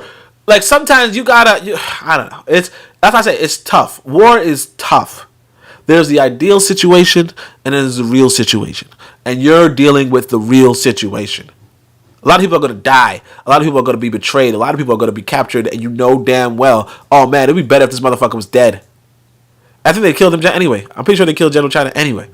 What battalion were you assigned to after China? Oh yeah. So it is well known among Mau Mau historians and Kenyans that there was a serious disagreement between Deden Kamati and Stanley Mathenge. What was your interpretation of this agreement? Yes, there was a disagreement between the Mau Mau leaders. The agreement was based on style of leadership and military strategy. We all viewed Mathenge as an imposter because he was very close to the Kenya African Union and its leadership, and we all knew that the KAU leadership was against Mau Mau. Whenever there was a vote on some issue, everybody would side with Kimathi. Mathenge's lack of education always went against him. He was a very bad-tempered man. We all disliked him. Okay, Mathenge always complained that Kimathi attempted to kill him. Do you know much about it? No, I'm not aware of that. There was always a fierce rivalry between the two leaders. That's much I do know. Could please tell us about your impressions of Deden Kimathi? I had the opportunity to observe him very closely. He was a charismatic and spellbinding orator. Again, speaking is so important. Very soft-spoken and very feminine in his mannerisms. Pause. Anyway, at the same time, he was an extremely jealous person and was dictatorial in nature. If he disliked someone based on his first impression, he would not change his mind. He was very confident about his abilities as a leader, but he was arrogant, unreasonable, and cruel. For example, one day a man went to the forest camp to preach salvation. Kimathi instantly disliked the man and ordered the man to be killed. Other freedom fighters intervened and helped the man to escape. No!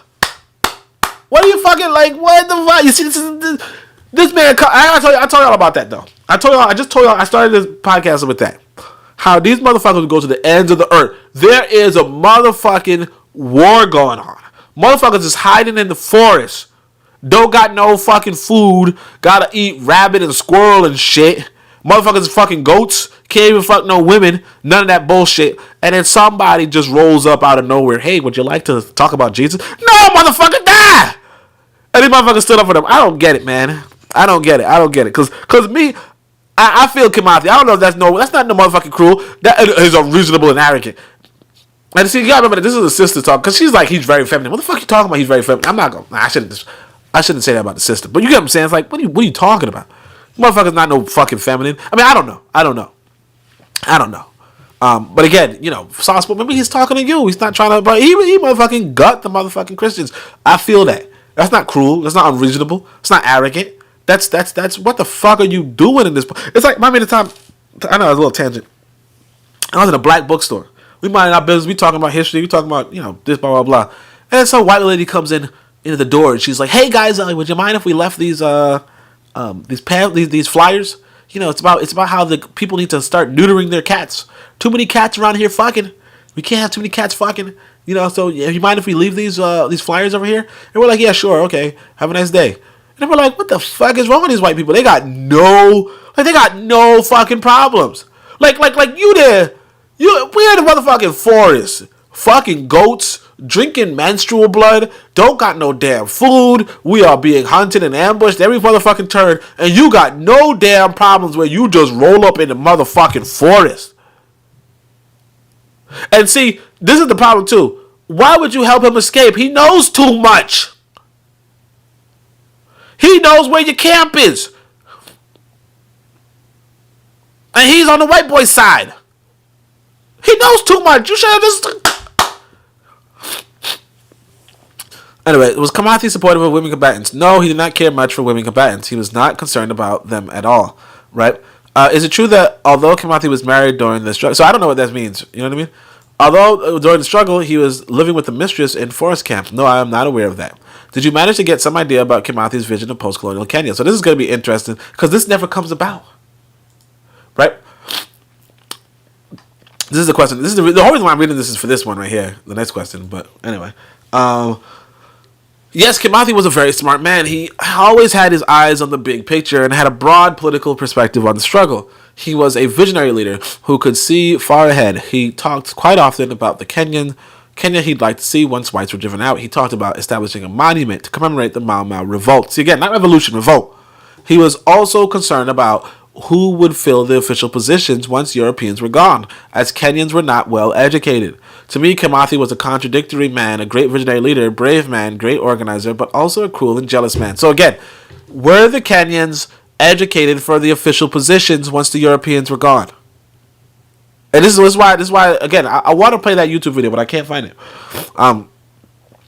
The question was, so again, this is the truth for us today too. Like I said, when I was at one time I was crushing on this woman in Uganda, right? I shouldn't say this, but you know I did. I was crushing on this woman in Uganda, and so I was thinking to myself, maybe I could finally finish my PhD, and I can go to Kenya, and I go to Uganda, and apply for PhD, PhD, doctoral candidacy. And I'm looking at their university, their physics department, and I'm like, these motherfuckers is like doing the most backward motherfucking. Like they're not even on the level of my high school. You know, like they're not on the level like they got 3 people in the fucking physics department, and they working on like magnetism. You know, like whether magnets attract or some shit. I don't know. I'm just capping a little bit. I shouldn't say that. It was kind of rude. But my point is that I don't remember because I was like how many years ago? Like 10 years ago or some bullshit. I don't know. But the point is that I'm so sick. What the fuck? All right. I hate this fucking weather, man. This weather is awful. It's awful. But the point is that like if you wanted to, like if you were serious about, hey, I want black folk to be competitive on the artificial intelligence, frontier, right? You get laughed out of the room. You want black folk to compete on an intellectual level with Google and OpenAI, you get laughed out of the room. Like you talking about somebody in Africa, you get laughed out of the room because there's no serious dedication. I want to like imagine this. Revolution happens in America. African Americans have 40 million population. They win. They beat the asses of the Americans, the 300 fucking million Americans. I don't know how, but they do because they're motherfucking. They're African Americans. They are considered the super Negroes. You already know. Okay, they win. Now, who's gonna take over Google? Who's gonna take over Apple? Who's gonna take over? Oh my gosh. I'm sorry guys, this is gross. But who's gonna take over these places? And the reality is this: it's more likely if you want these things to succeed, that white folk are gonna stay in charge. It's more likely that if you want these things to succeed, that white folk are gonna stay in charge. Hate to say it, but it's like you gotta go with the real and the ideal. Now, easily somebody could say, fuck Google, fuck Apple, fuck those things. That's great. But it really depends on what you're trying to do when you get into power. Like, if you're trying to be broke as a motherfucking joke, that's fine. If you're trying to be, no disrespect to Haiti, but if you're trying to be Haiti, you could do that easily. You understand? Like, you could have nobody to trade with, nothing to produce, nothing, you could have nothing going on. Absolutely. But if you want things to continue, if you want to profit from the system that was profiting off of you, if that's your goal, and that's a lot of people's goal, unfortunately, because that's what Kenyatta's goal was, right? If you want that to happen, guess what? You probably might keep the white folk. See South Africa. And that's unfortunate. It's unfortunate. And again, I'm not saying that that's how it has to be. Because I'll tell you, I already told you, you can go and make your fucking engineering school. You can go make a computer science school. You can go make your science school. And when you do that, guess what? When it's time to take over Google, you could do it easily. If China wanted to take over Google, they could do it in tomorrow. If Russia wanted to take over Google, they could do it tomorrow. And you could be like Russia and China. Okay? So he says, can you please comment on... So this is why I'm even reading this. Is this one. He says, could you please comment on the Kimathi and Kenyatta relationship? He says, Kenyatta never supported Mau Mau. He always supported the Home Guards. The Home Guards, remember, she's going to tell you, created by the colonialists to fight the Mau Mau. The people that were fighting the Mau Mau, they are the ones who got into power in Kenya. And I'm not telling you what I think, I'm telling you what I know. In fact, did I close that page? Dang, I closed that other one. I'm not telling you what I think, I'm telling you what I know. Okay? Those were the people. So this is another book. It's by Carolyn S. Elkins. She's a European-American white woman. She wrote Imperial Reckoning, which is considered another decent book. I'm not telling you what I think, I'm telling you what I know. Okay? This is the other book. Imperial Reckoning. And by the way, like I said, both of these books are available if you're really interested in this kind of shit. Both of these books are available. Now, my issue is that let me see if it's this. If I remember correctly, she wrote Home Guard at some point. So what I'm telling you is that this lady she writes Imperial Reckoning, and I think even this book that we're reading with this bullshit in it, even this book is telling us that shit, man, I'm mad that I can't even think. I'm trying to remember one of the problems with using the search engine is that you had to remember exactly what was written, and it's like it's almost impossible. Like, I don't know, I'm getting older, like my hair is graying like a motherfucker. You know what I mean? Let's see. Apparent success according to... So I vaguely remember success being in the passage I'm trying to read for you guys. I kind of low-key hate that I didn't... Because I never read this stuff, so it's like... it's really hard to prepare. Because one of the things about if you read the presentation before you think is that you're not going to have as authentic a response. Although low-key, I think I scrolled through everything and I didn't get it. All right, let me see if I can. It's in my book, so I'm gonna see if I can find it. Just give me 2 seconds, everybody.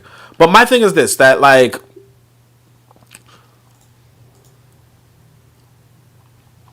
let me see if I can find it. I don't even want to. Colonies with Kenya, blah blah blah. Colonization of Kenya. So we're gonna find this quote. I want to see if I can find because. What I'm basically looking for is like some Kenyan's name, and it's like you can't remember their names. You know what I mean? Because it's like, okay, Mathenge. There you go, Mathenge.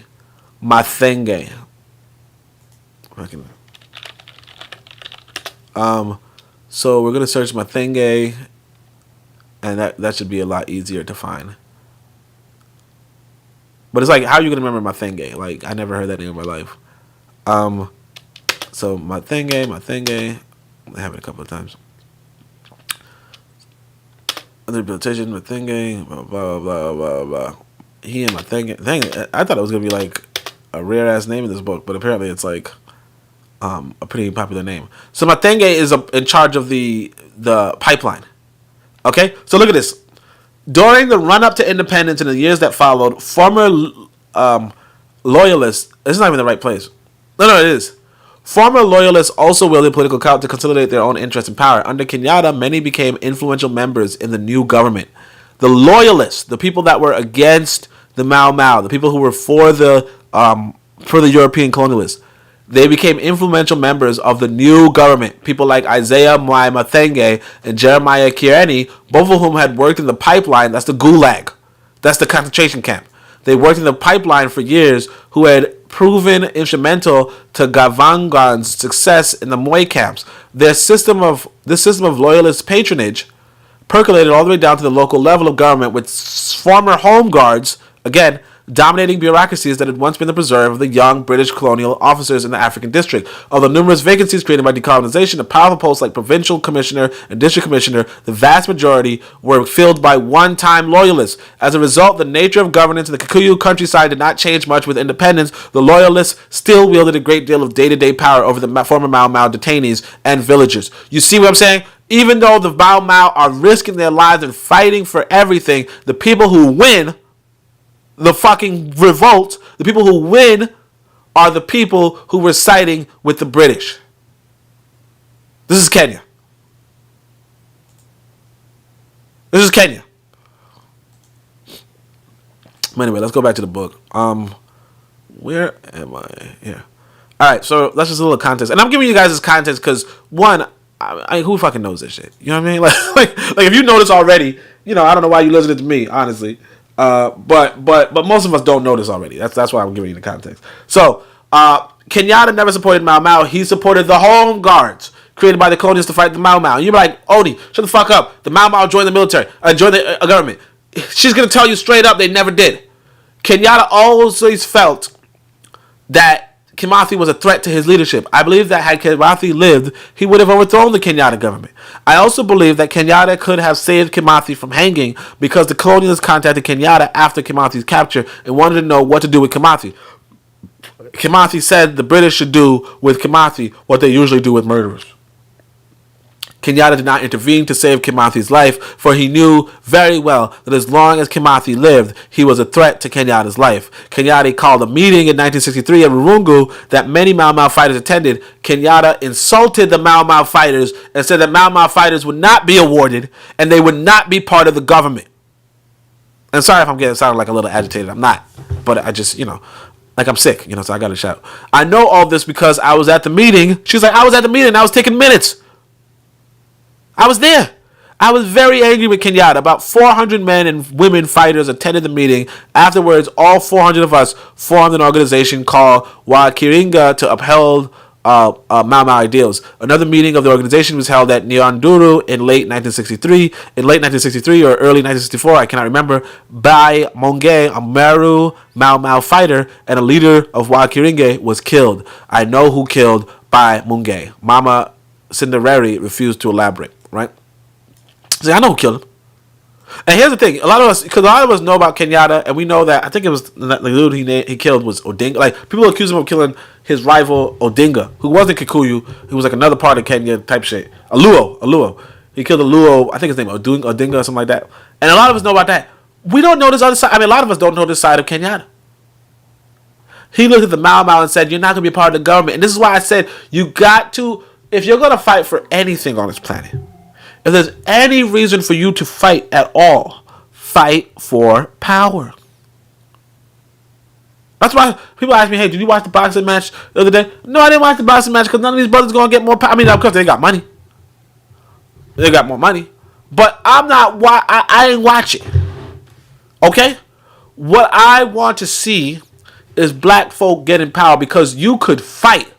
These motherfuckers risked their lives. They lived in forests for 5-10 years, whatever. They lived in forests, fighting day after day, week after week, night after night. No sex, no nothing. No sex, no fucking video games, no social media, nothing. And when they come out, what do they get? They get told, you piece of shit. You're not a part of this government. Goofy. We wanted them white boys.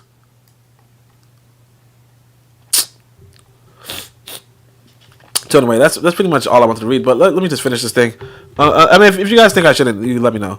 What happened when you were assigned to Nendritu's battalion?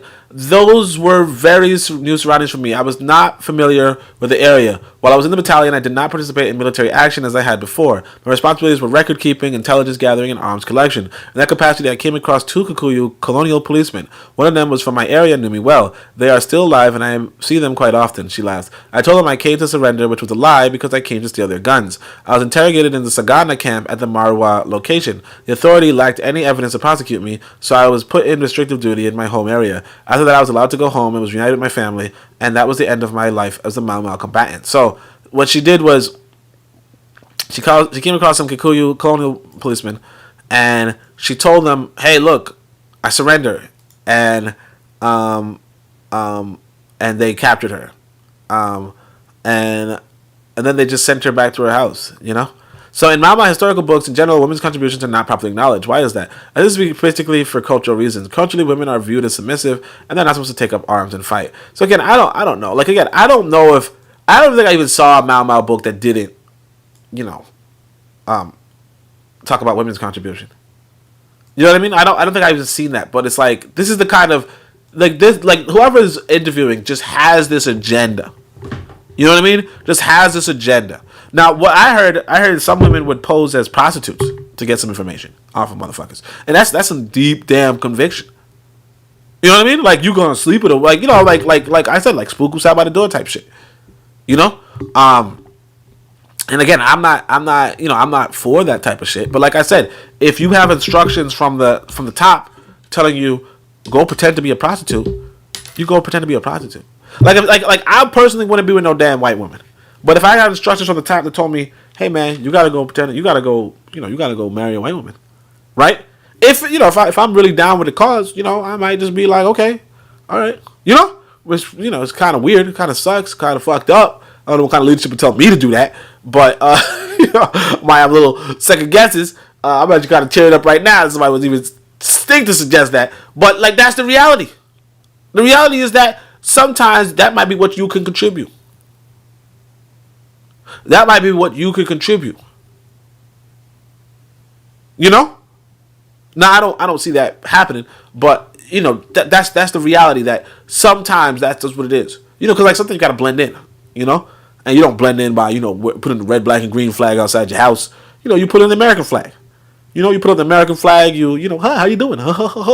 You participated in the struggle. Are you happy about the Kenya that emerged after independence? No, not at all. I'm very disappointed. It was like a football game where after the victory, the players are not rewarded. It was the spectators who got all the rewards and benefits. You see what I'm saying? This is why you got to fight for power. Don't just fight to get rid of this white boy. Fight for power.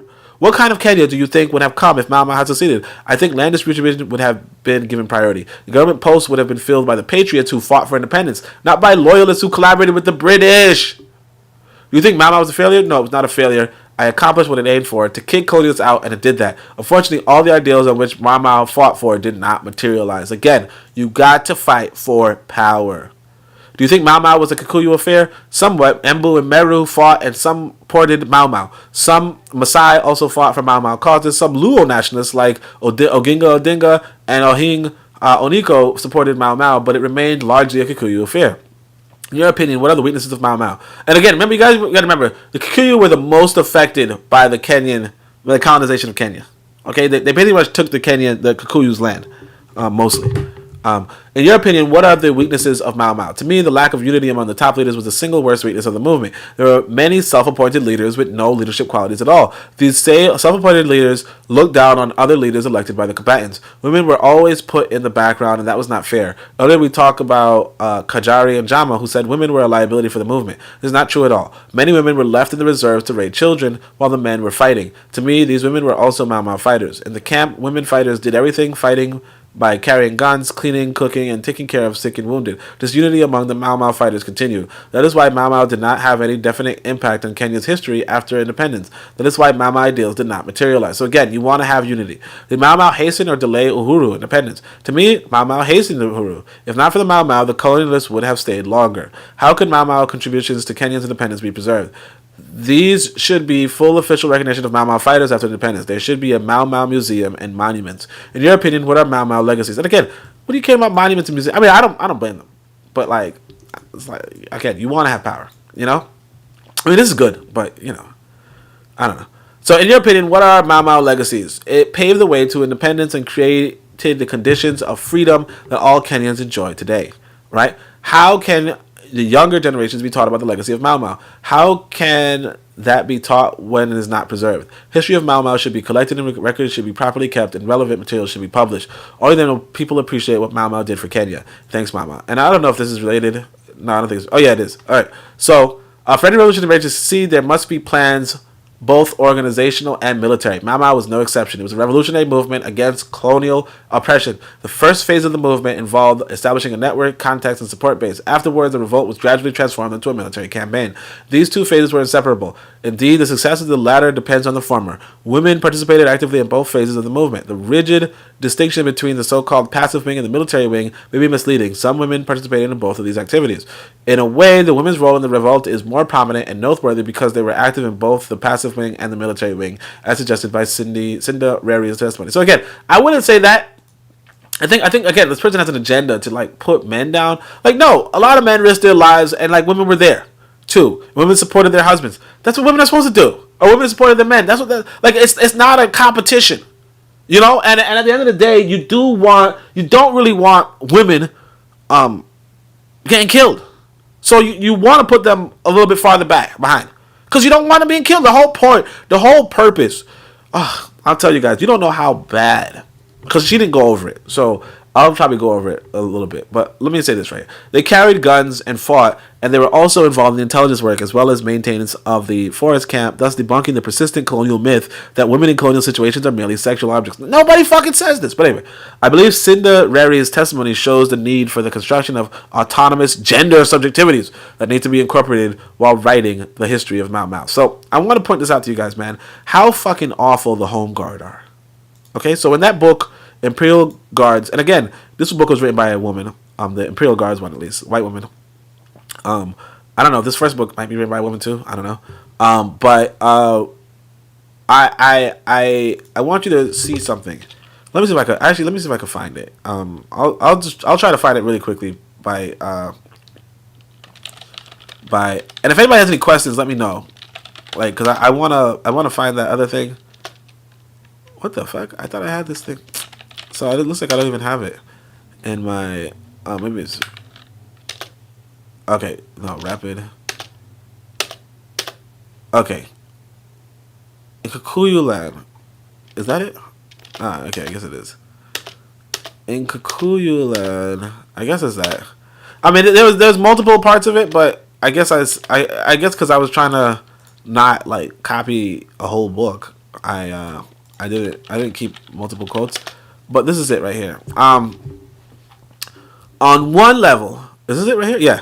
On one level, it could be argued that Kenyatta was sacrificing the past for the future. He was, in the only way he knew how, trying to prevent his country from descending into a civil backlash. Kikuyu land, former Mau Mau adherents despised their loyalist neighbors for taking their land, raping their wives, killing their children, and murdering their husbands. Worst of all, they saw the same loyalists profited from their losses. From the former Mau Mau adherents, the home guards and their leaders were being rewarded for their crimes, with nearly all of them living in comparative luxury. Calls for vengeance were universal, and only Kenyatta had the moral authority to contain the anger, even if he could not eliminate it. Let me see if... But basically, what happened was that a lot of these people, a lot of the home guard, okay, when the Mau Mau left behind their women, like I think there's actually a part right here where it's like... And that's why I say you can't believe that black folk are worried about... that white folk are worried about... women are worried about genetic annihilation. Because they are in Africa raping women. White folk. And of course, there are black folk doing the same. Nobody's worried about, you know, it's such some bullshit. Anyway, anybody have any questions or a thing? I know a lot of people don't want to see anything about rape, though, so I'm not really trying to whatever. But I remember, and of course, these white folk were, you see that? This was, they were like, oh man, black folk have such big penises, they're going to rape white women, you know? All black men had gargantuan penis sizes. But of course, this is a white woman writing this shit, so you don't even know if this was... these women were raped by several men repeatedly by several men. And this is so common. It's like it's happening right now. Like, if you read this and you're like, ew, this is happening right now inside of oh,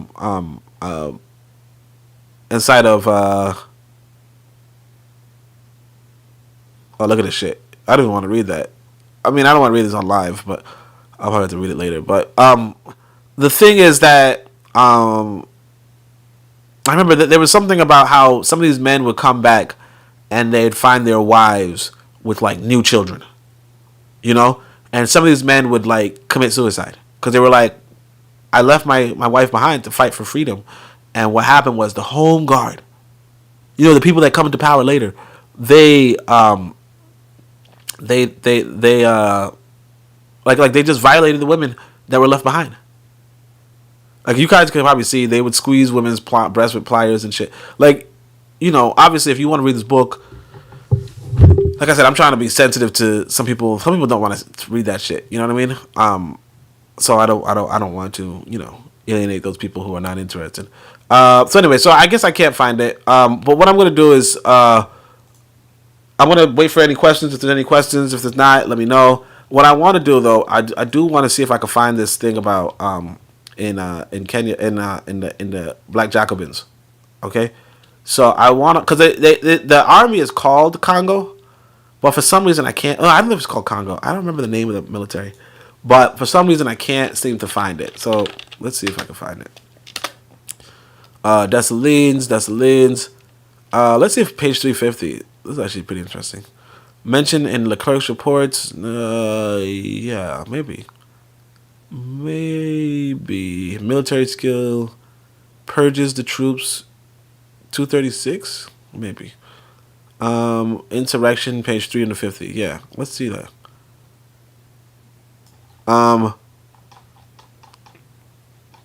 So what I'm saying though is that, and the reason why I want to show you guys this thing about Dessalines fighting for Leclerc is like, it's so bizarre, but that's the whole thing about war.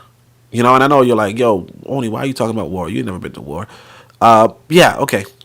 Said the officers of his guard, Leclerc. See what I'm saying? Leclerc accused Christophe of treason and called the officers of his guard. But it's like, how could you accuse him of treason if not? You know what I mean? Was it this thing? I believe it was Vendemir. It was wrong. I don't know what this is because this is in italics. I don't remember it being in italics. Oh yeah, because I was looking up the War of Extermination. Oh yeah, this is his letter to thing. So let's see. I think this is actually probably the area I'm supposed to read. Something in his blah blah blah. But basically, there's like some black folk who are like, they're fighting against the French too, but for some reason Dessalines,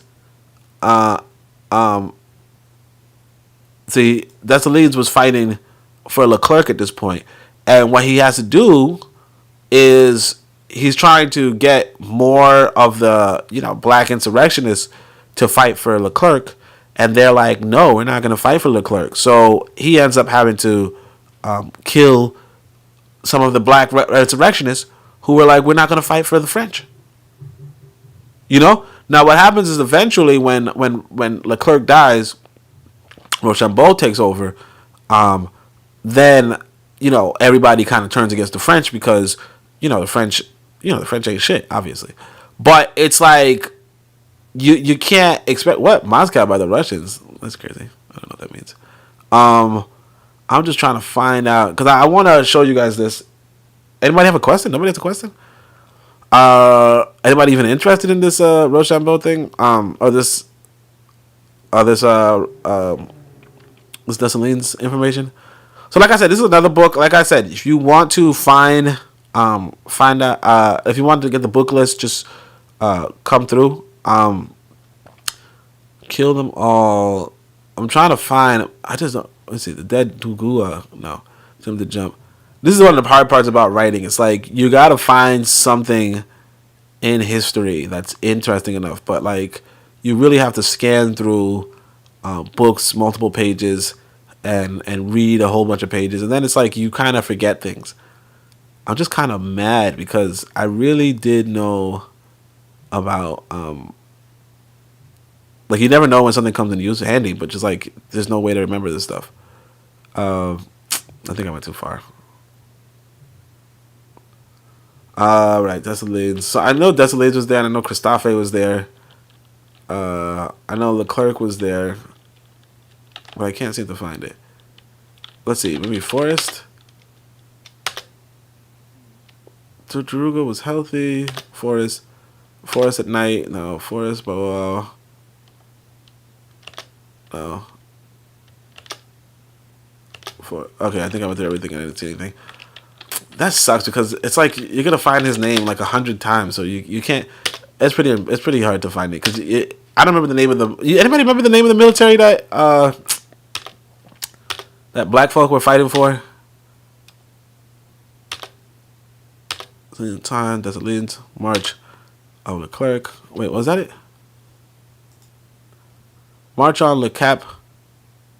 Le Cap.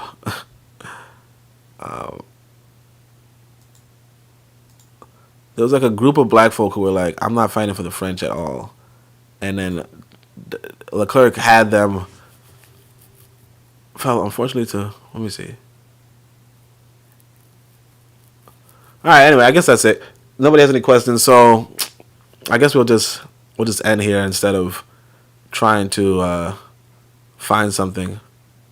He commanded to purge the troops. 300 prisoners were shot. And that's what I'm saying, man. You see this shit, man? They had people. Y'all don't know, man. Like, so many people just died. Like people did not want to be a part of this shit at all, you know? Like, if you read Dessalines' words, he's like, yo, I've been fighting I've been fighting my whole life, you know? And, like, these are, like, tough decisions, you know? I really want to show you guys this thing because it's, like, a tough decision. You have those blacks who are not in your military, but they're fighting for the right cause, okay? But at the same time, they're not in your military. They're not on your squad. And so you tell them, hey, look, join my squad. And they're like, nah, we ain't joining you. And so then all of a sudden, you have to turn on them. You know, is it right? Is it wrong? You know, again, war doesn't determine who's right. You know, war does not determine who is right. And, you know, this is why I tell you about Dessalines and this battle right here, because it really comes back to, it don't even matter who's right.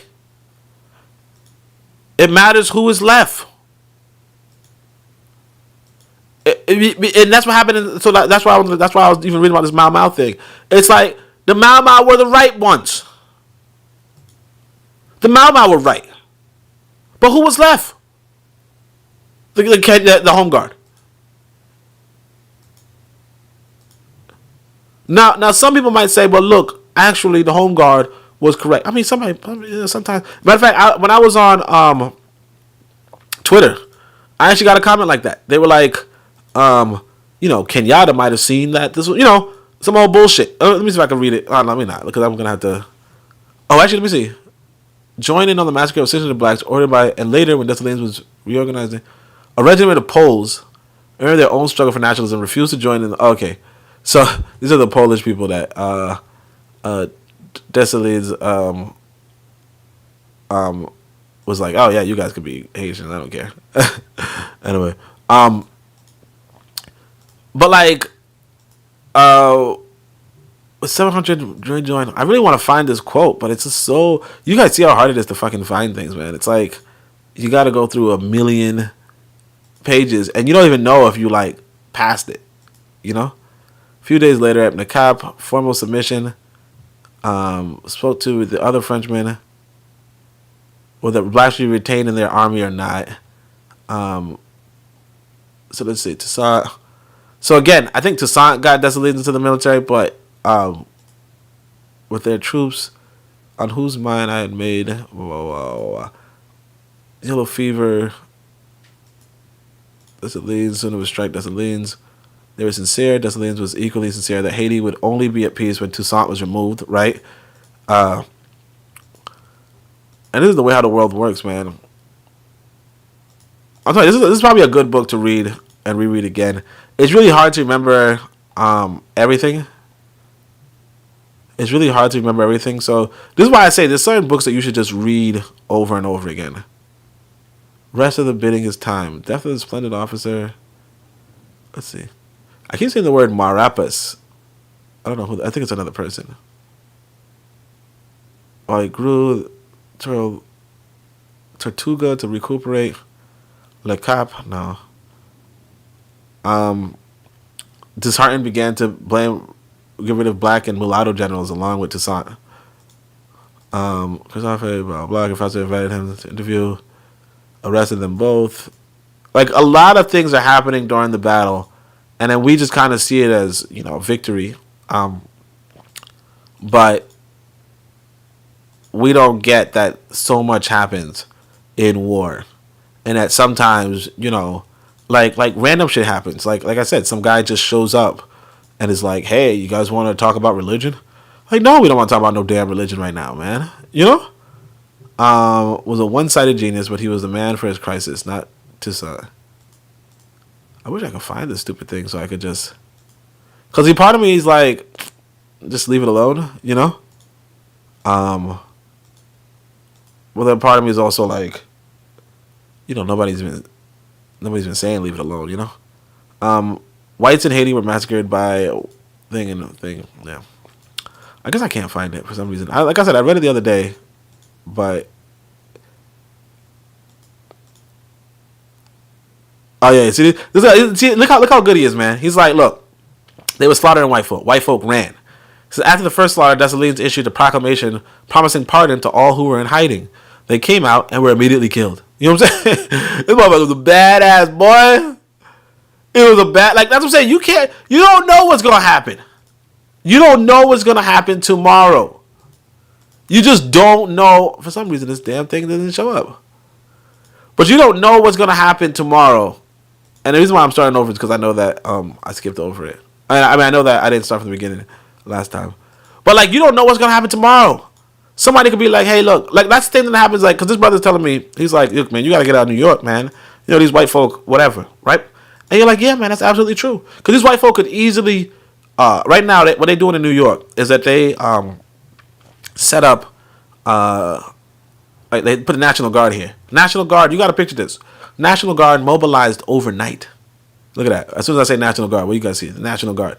National Guard mobilized overnight, and they're in a bunch of subways in America, right? And the story is some black guy got his throat cut while he was driving the train. Some train conductor got his throat cut, and it was a surge of violence and this whatever. So now they got a National Guard here. Reality is this: National Guard could turn around and start blasting. So I started blasting, right?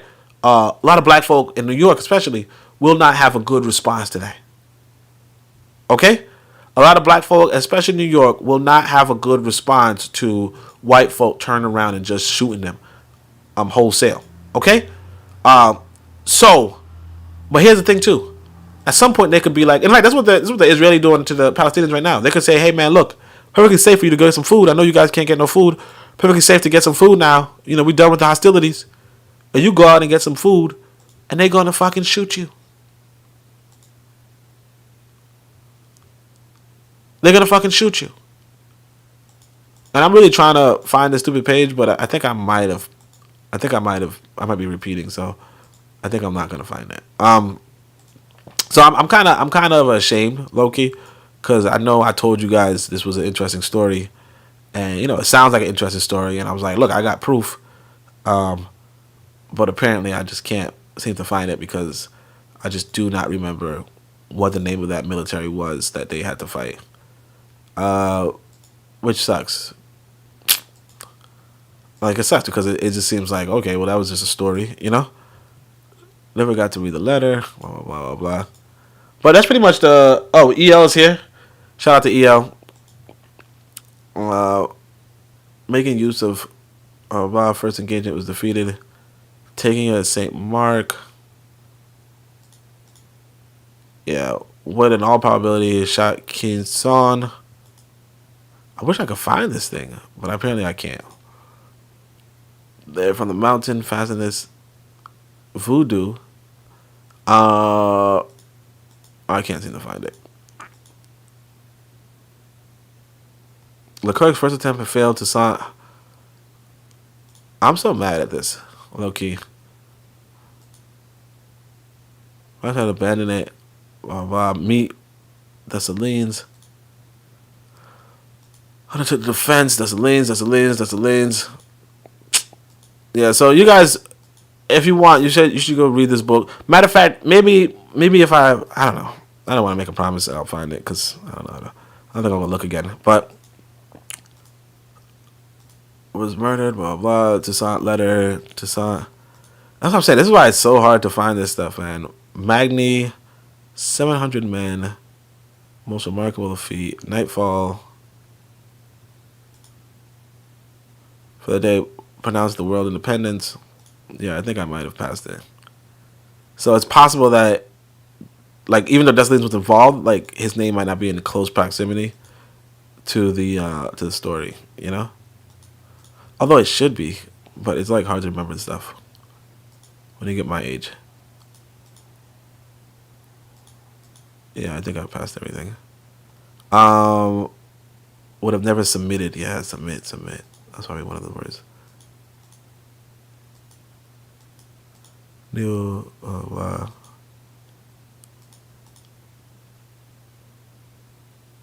Death of a splendid officer. Yeah, I think I passed everything, so I can't find it. All right, it's there, but I don't know how to find it. No, Petion couldn't move. Yeah, I don't know how to find it. All right, so anyway, thanks everybody for coming through. EL is here. Shout out to EL.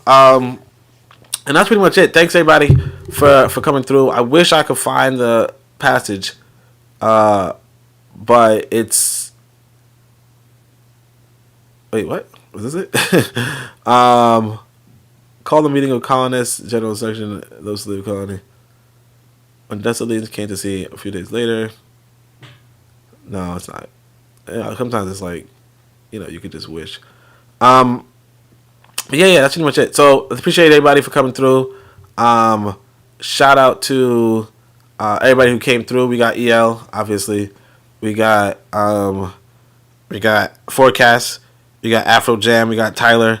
We got Kofi. We got our matron. So shout out to everybody. Hopefully you guys. Oh yeah, if you guys like, let me see. Does anybody like the video? Yeah, whoa, I got a whole bunch of likes. So shout out for everybody giving the likes. And then that's it. Oh yeah, so you guys see the banner. I got a book coming up. I got books that I've already written, so you guys can make sure you check it out. But other than that, thanks so much for being here. And of course, Shemim Hotep, Uncle Ja, Seneb Neb,